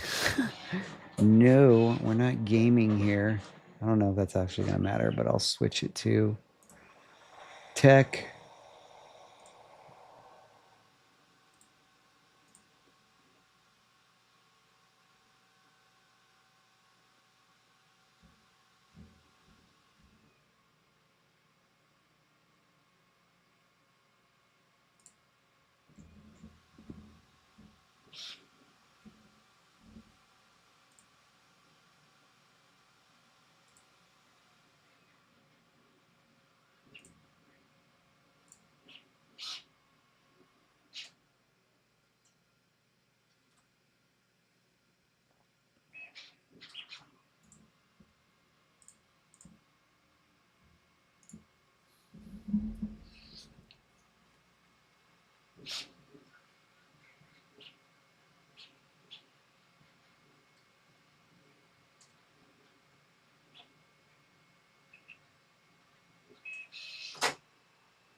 No, I don't own a tool head switcher like the Prusa XL or the U1 machines or that Wonder Maker one. Are those the ones that you're referring to?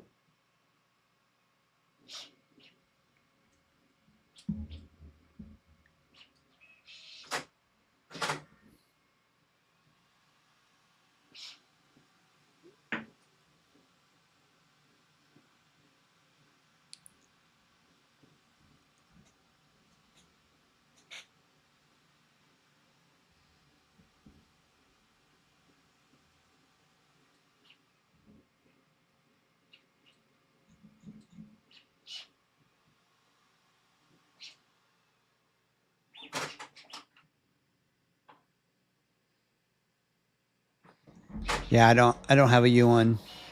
If they want to send me one, I will show it off, but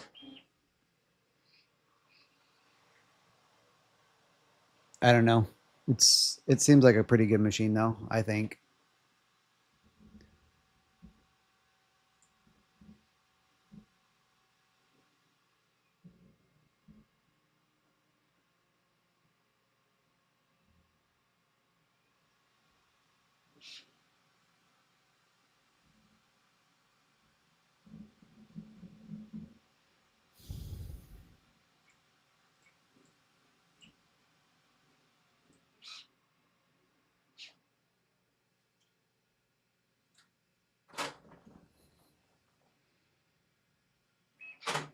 Right.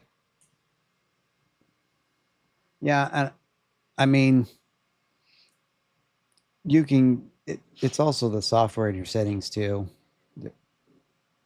It's not just the printer alone. Like I made some adjustments to this print and it seems to be doing better than the first one. I just basically did bare bones on the first print, modified a little bit of the support settings, and just ran with it. And I literally started a 2 day print 30 minutes after I unboxed it. So I was just trying to get that first print running and just go with it.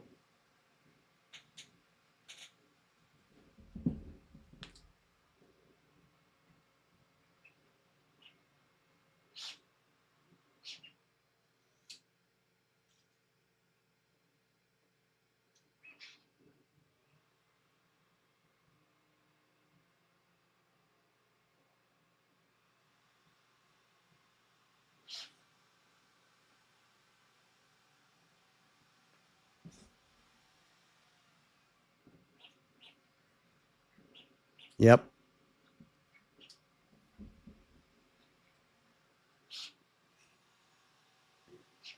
So my second time around, I adjusted a few settings.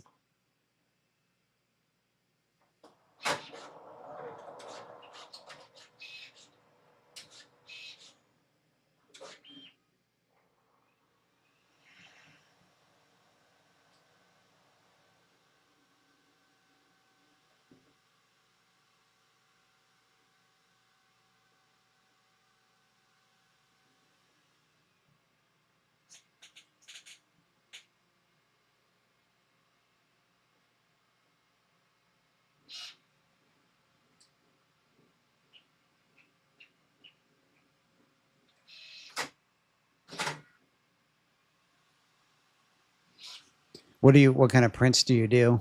Like, what is your typical print? Because that's not anywhere close to my typical. I'm kind of the opposite. You must be printing small, like small stuff.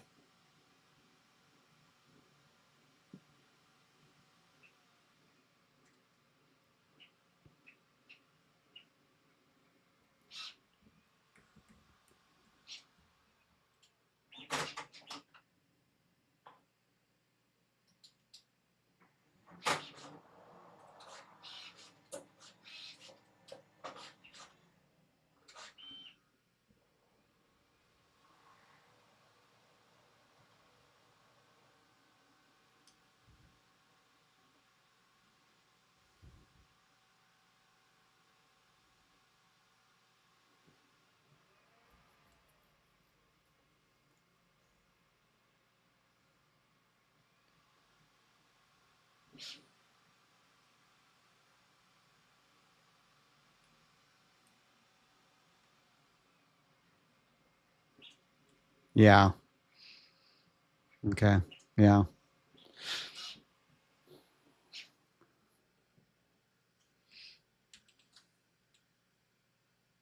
You just use a point 0.4 nozzle. You don't use anything smaller. I've tried to use a point 0.2 nozzle, and I don't really see much of a difference at all.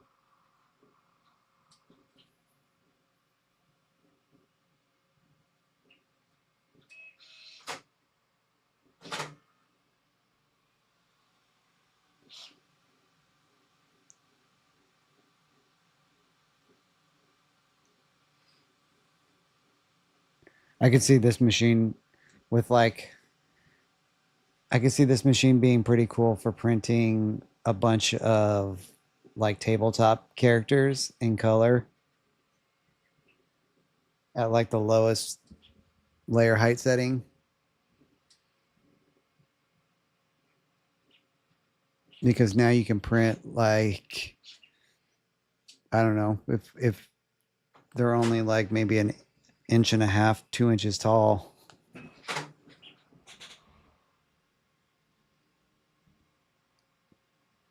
you can have probably 300 color swaps on something tiny like that.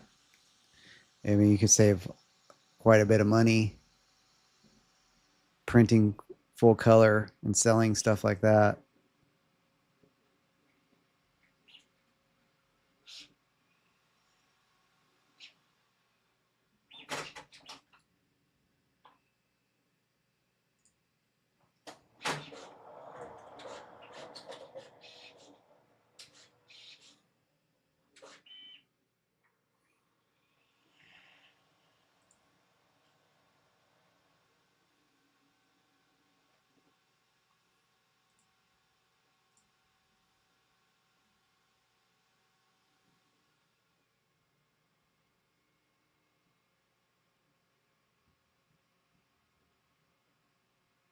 Yeah, I can agree with that for sure.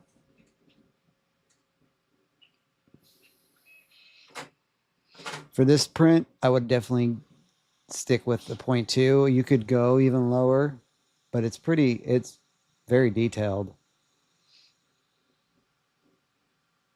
That might be something I might do too in the future. Bump the layer height down on a mask like this.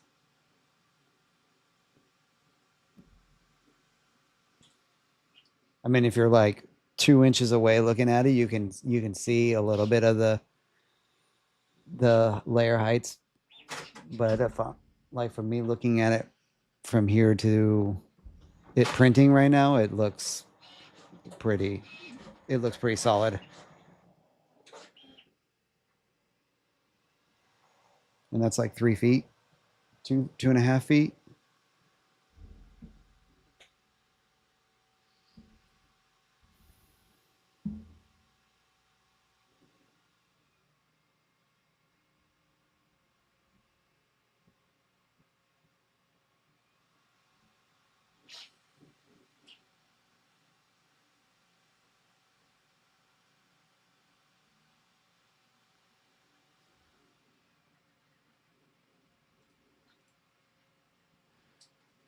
So if you're just joining, this is the H2C live stream.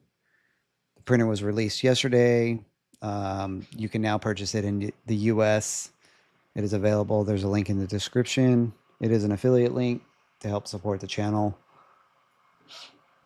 It's $23.99 for the basic model, which is, I mean, basic gets you everything. It gets you the AMS, gets you, I think it gets you 4.4 millimeter nozzles.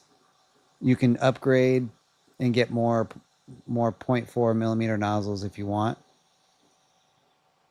I don't think the upgrade is much more, but then they also have 2 AMS option, which I'm contemplating in on that.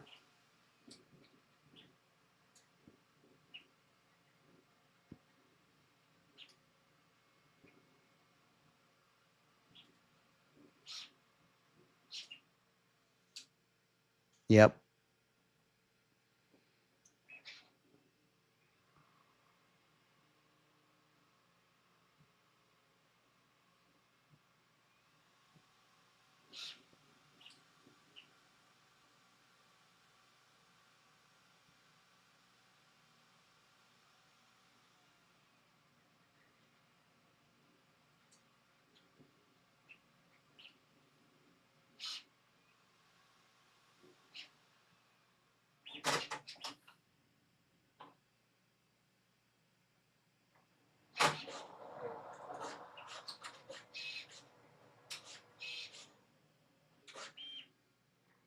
No, it does. It comes with a set.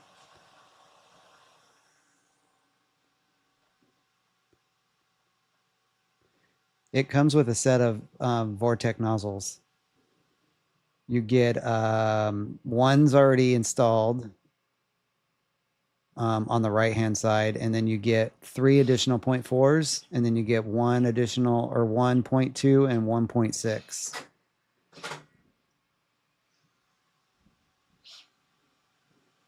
The print file is, let me go grab the link again. It might still be in the chat, but I got it right here.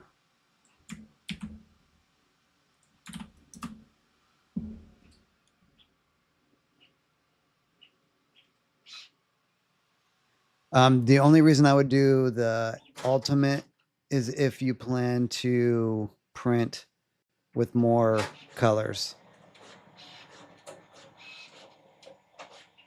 So, and that has me really contemplating, but if you're doing more colors, you need an extra AMS. So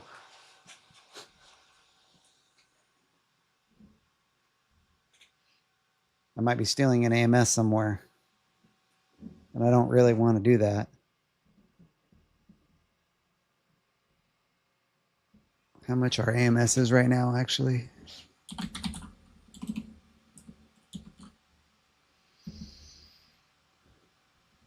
AMS 279. Well, that's better than 350.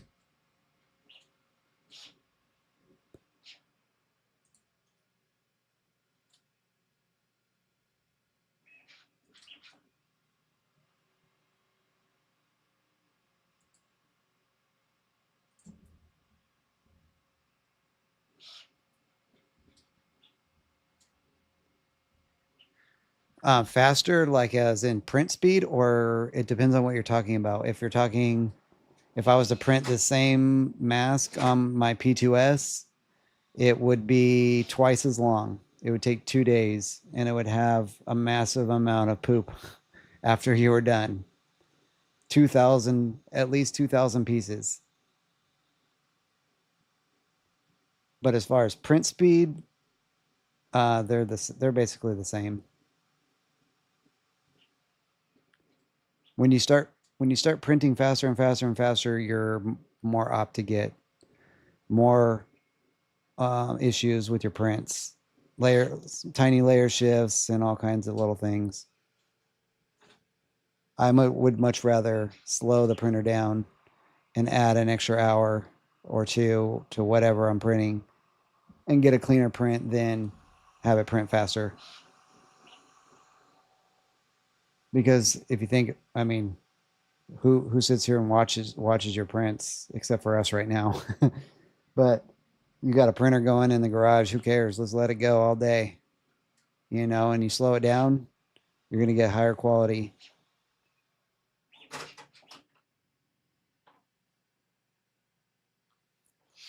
Yeah, so it'd be 4 days to print this on a P2S and 2 days on this H2C it took. And I'm just giving you a rough estimate. These are the numbers that I did when I ran the same slice to my H2S. So my H2S doesn't have the color swap vortex system. It was saying 4 days and 1 hour, and the H2C was 2 days and 4 hours.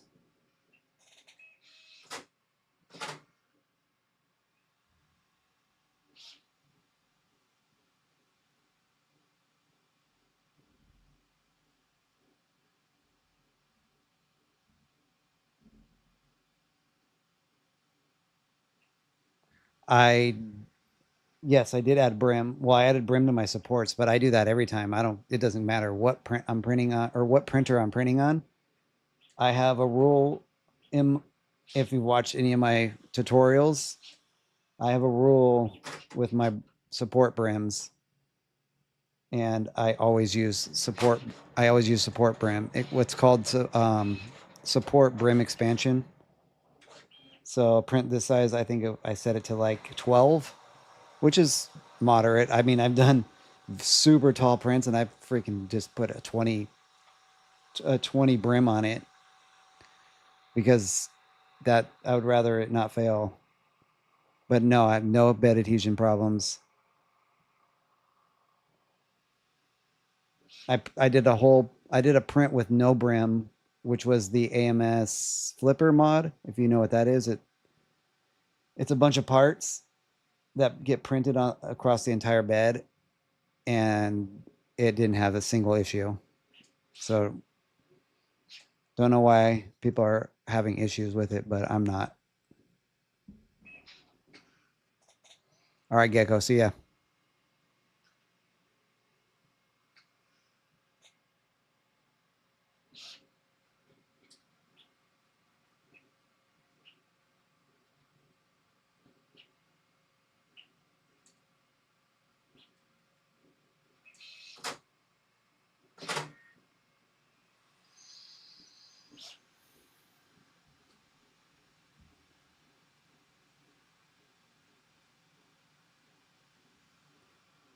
I appreciate that, Overboard. It doesn't cost you anything. It helps me out. That's why I'm here. I'm trying to help with answer questions to anybody. But if you think you're going to get bed adhesion problems, I wouldn't even bother. You're not. I'm telling you, you're not going to have any problems. It's the same bed as the H2D, so I don't know why people are saying it. It seems a little iffy and ishy, to me. That's just my thoughts on it.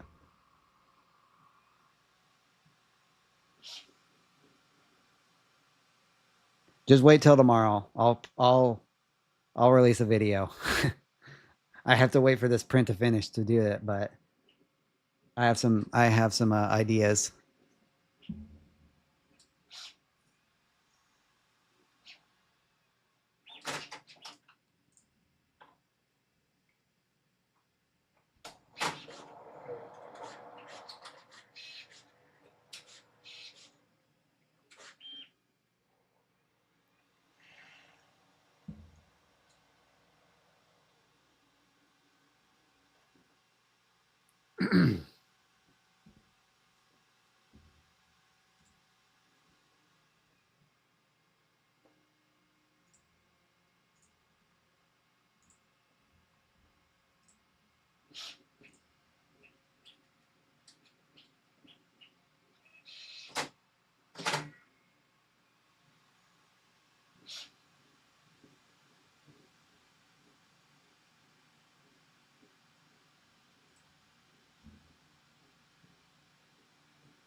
Yeah, they could have had. I actually, for I actually have a client that makes heating elements, and they could have actually had a bad bed. I mean, that's just the nature of it. When you're manufacturing hundreds, hundreds of thousands of the same thing over and over, you could have it. You can run into issues. I'm not saying it doesn't happen. I se- I sell a similar product online, and we get I think one out of 1,000 or 10,000 units, they'll they'll just go bad prematurely, and it's almost the exact same thing.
I don't know what their QC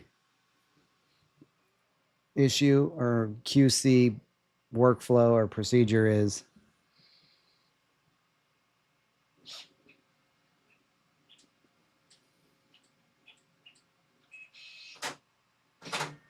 But if you're asking me if I had issues, I have not.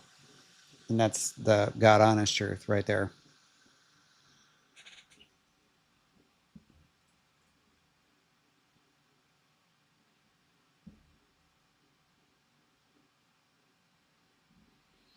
But I don't know when they got their machines too. That's another thing. I've only had this for 2 weeks.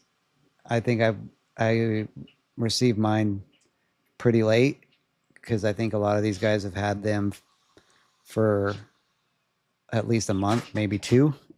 So they had a lot more time. And theirs was made obviously before mine. but I don't know. I don't have any problems with mine. The only thing I can think of is it could have been an issue with the material, the heating bed material, because that's what will happen. The same thing. Like I said, I work with a factory that makes the same kind of material, and you could get issues where certain sections won't heat up.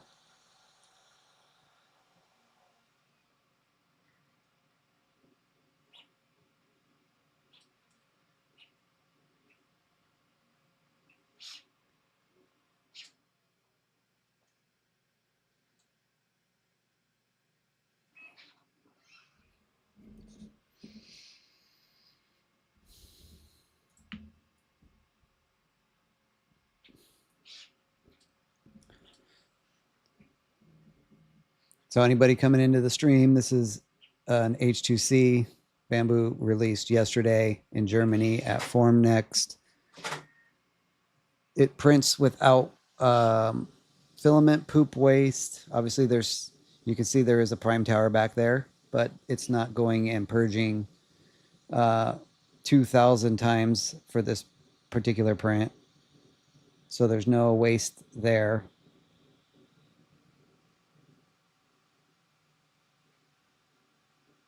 It's $23.99. There's a link in the description. You can buy it now. They are available in the US.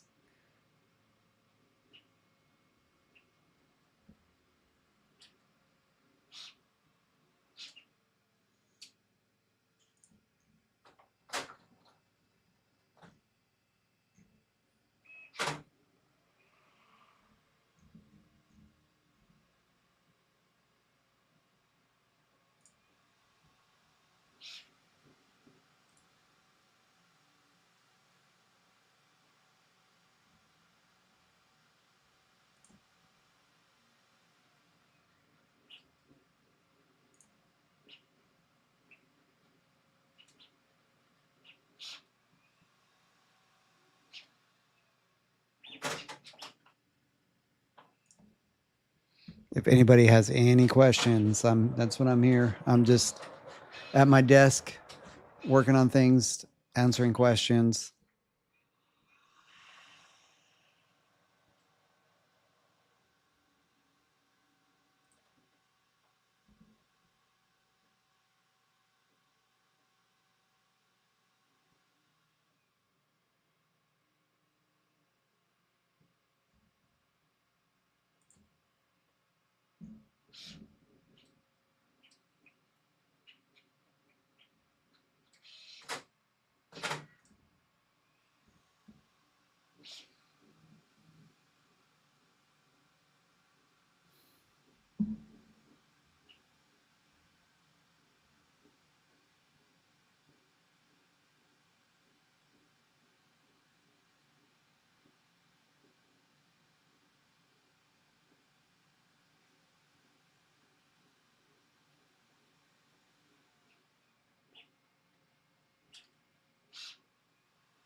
Yeah, they were saying it was going to be December, beginning December, and because they were waiting on FCC, and I guess it probably came through. They probably didn't want to say it was going to be here quick and then it take longer, so they probably just said it, probably 2 weeks, and that was where they were shooting, and it just happened to come in overnight.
Yeah, so you pick your nozzle in Bamboo Studio like you normally do on the left hand side in that left menu, right where the printer area is in the top left, like left side up and up at the top.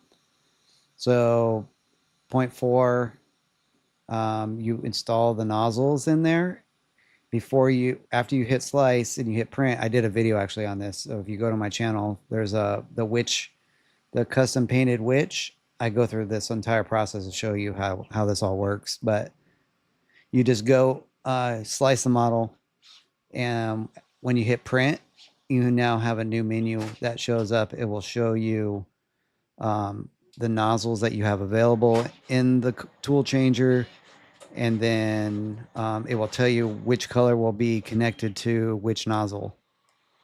And that's basically all you do. And it actually calculates everything for you. You could do filament savings mode, which basically tells you where to put, because I have three colors that are in the AMS and one color that's on the external spool that's going into the left extruder.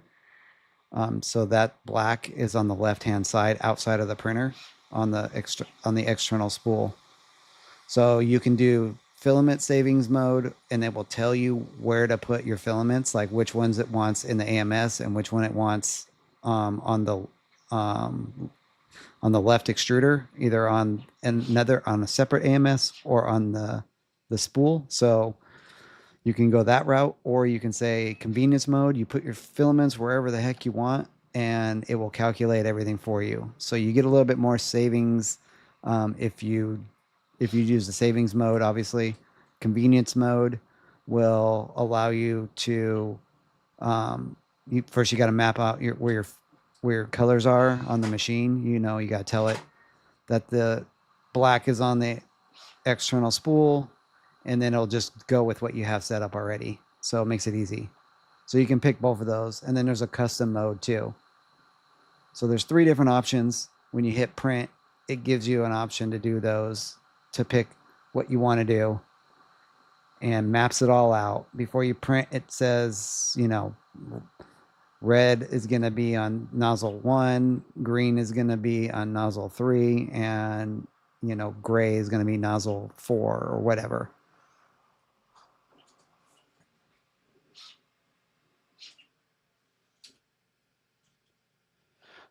Um, I'm not sure what your question is on the TPU. I have not printed any TPU on here, so I can't give you a definitive answer. I have not done that yet. I don't really print a whole lot of TPU, but people are asking. I guess I have some rolls, so I can test it out here. I just haven't had a whole lot of time. I had to get as much testing in myself as I possibly could, and I stuck with what most people are going to ask about, which is printing color, printing color models, because that's what we're here, for this. It does multi-material too, but I think a larger portion of people are just going to worry about, printing colored models like this one.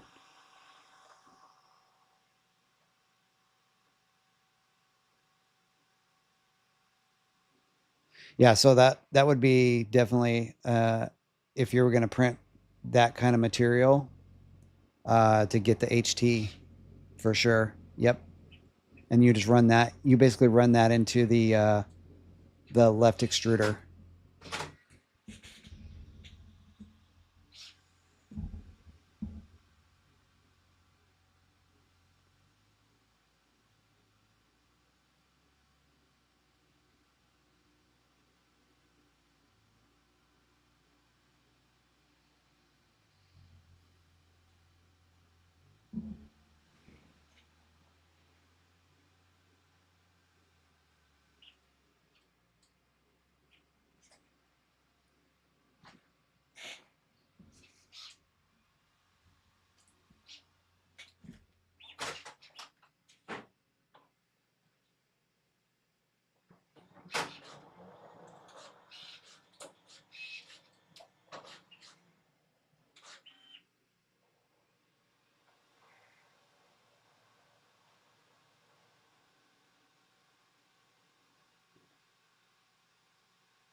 Does anybody have any questions?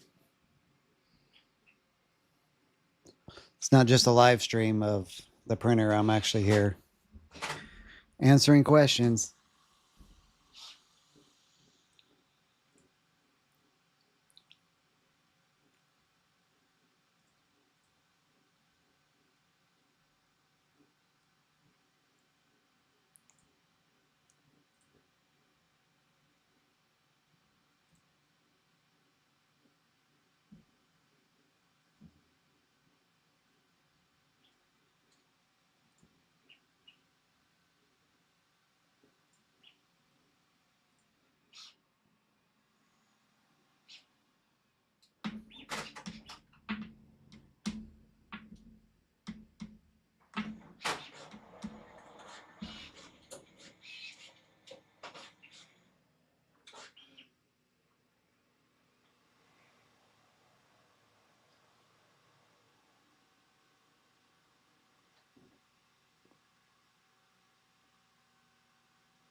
Yeah, there you go. Multicolor printing, and you don't have to worry about waste. I was never a fan of printing like that, so I just never printed multicolor stuff until now. Like I was gonna print this mask for Halloween, but I didn't have the H2C, and it was 4 days on my H2S, and I was just like, no, I'm not I'm not doing that. And it was like 800. It was 860, 850 grams of filament wasted, almost an entire roll wasted. I was like, nah.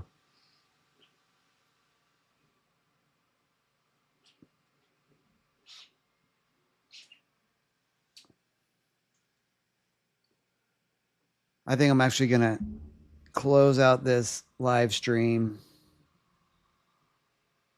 I got to get a couple of things done. I can't do it while I'm streaming. So if anybody has any last questions, shoot them to me.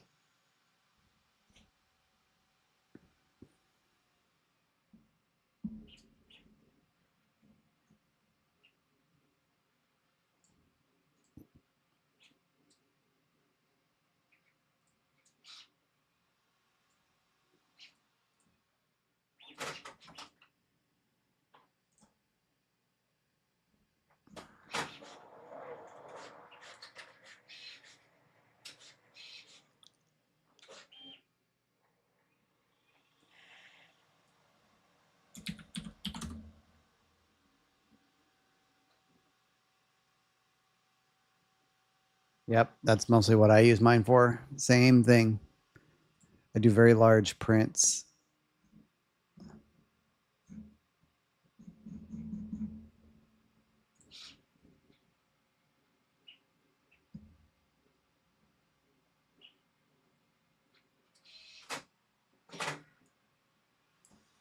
Let me see if I can translate that.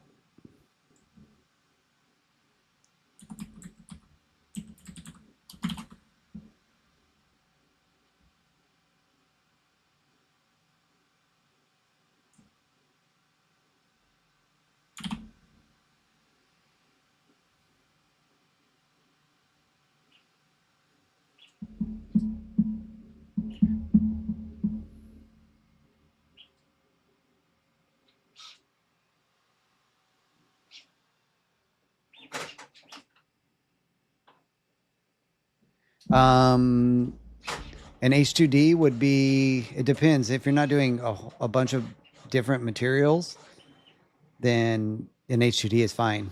And you would save uh, the $400.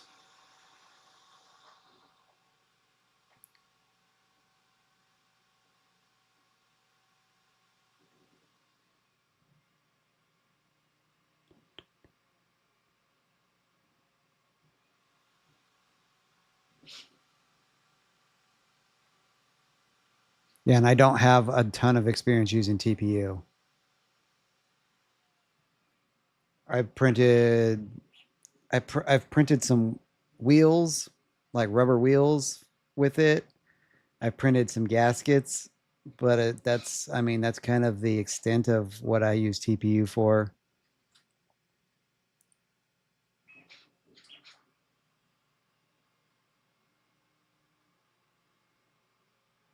Perfect. Sounds awesome, Overboard. I appreciate it. Have a great day at work.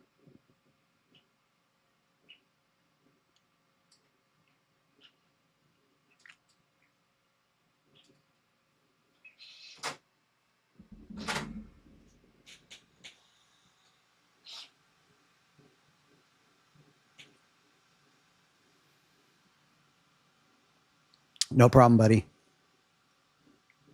I wish I could give you more of a better answer than that, but yeah, I don't use a whole lot of TPU.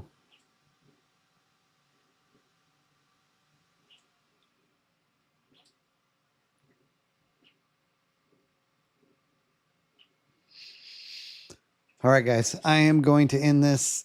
I appreciate you joining me, asking questions. So if you haven't, I have 2 videos I released on this machine. I go into more detail about all of it, explain it, um, and give you my results on some different test prints and saving money by using this machine over just a regular like H2S with an AMS.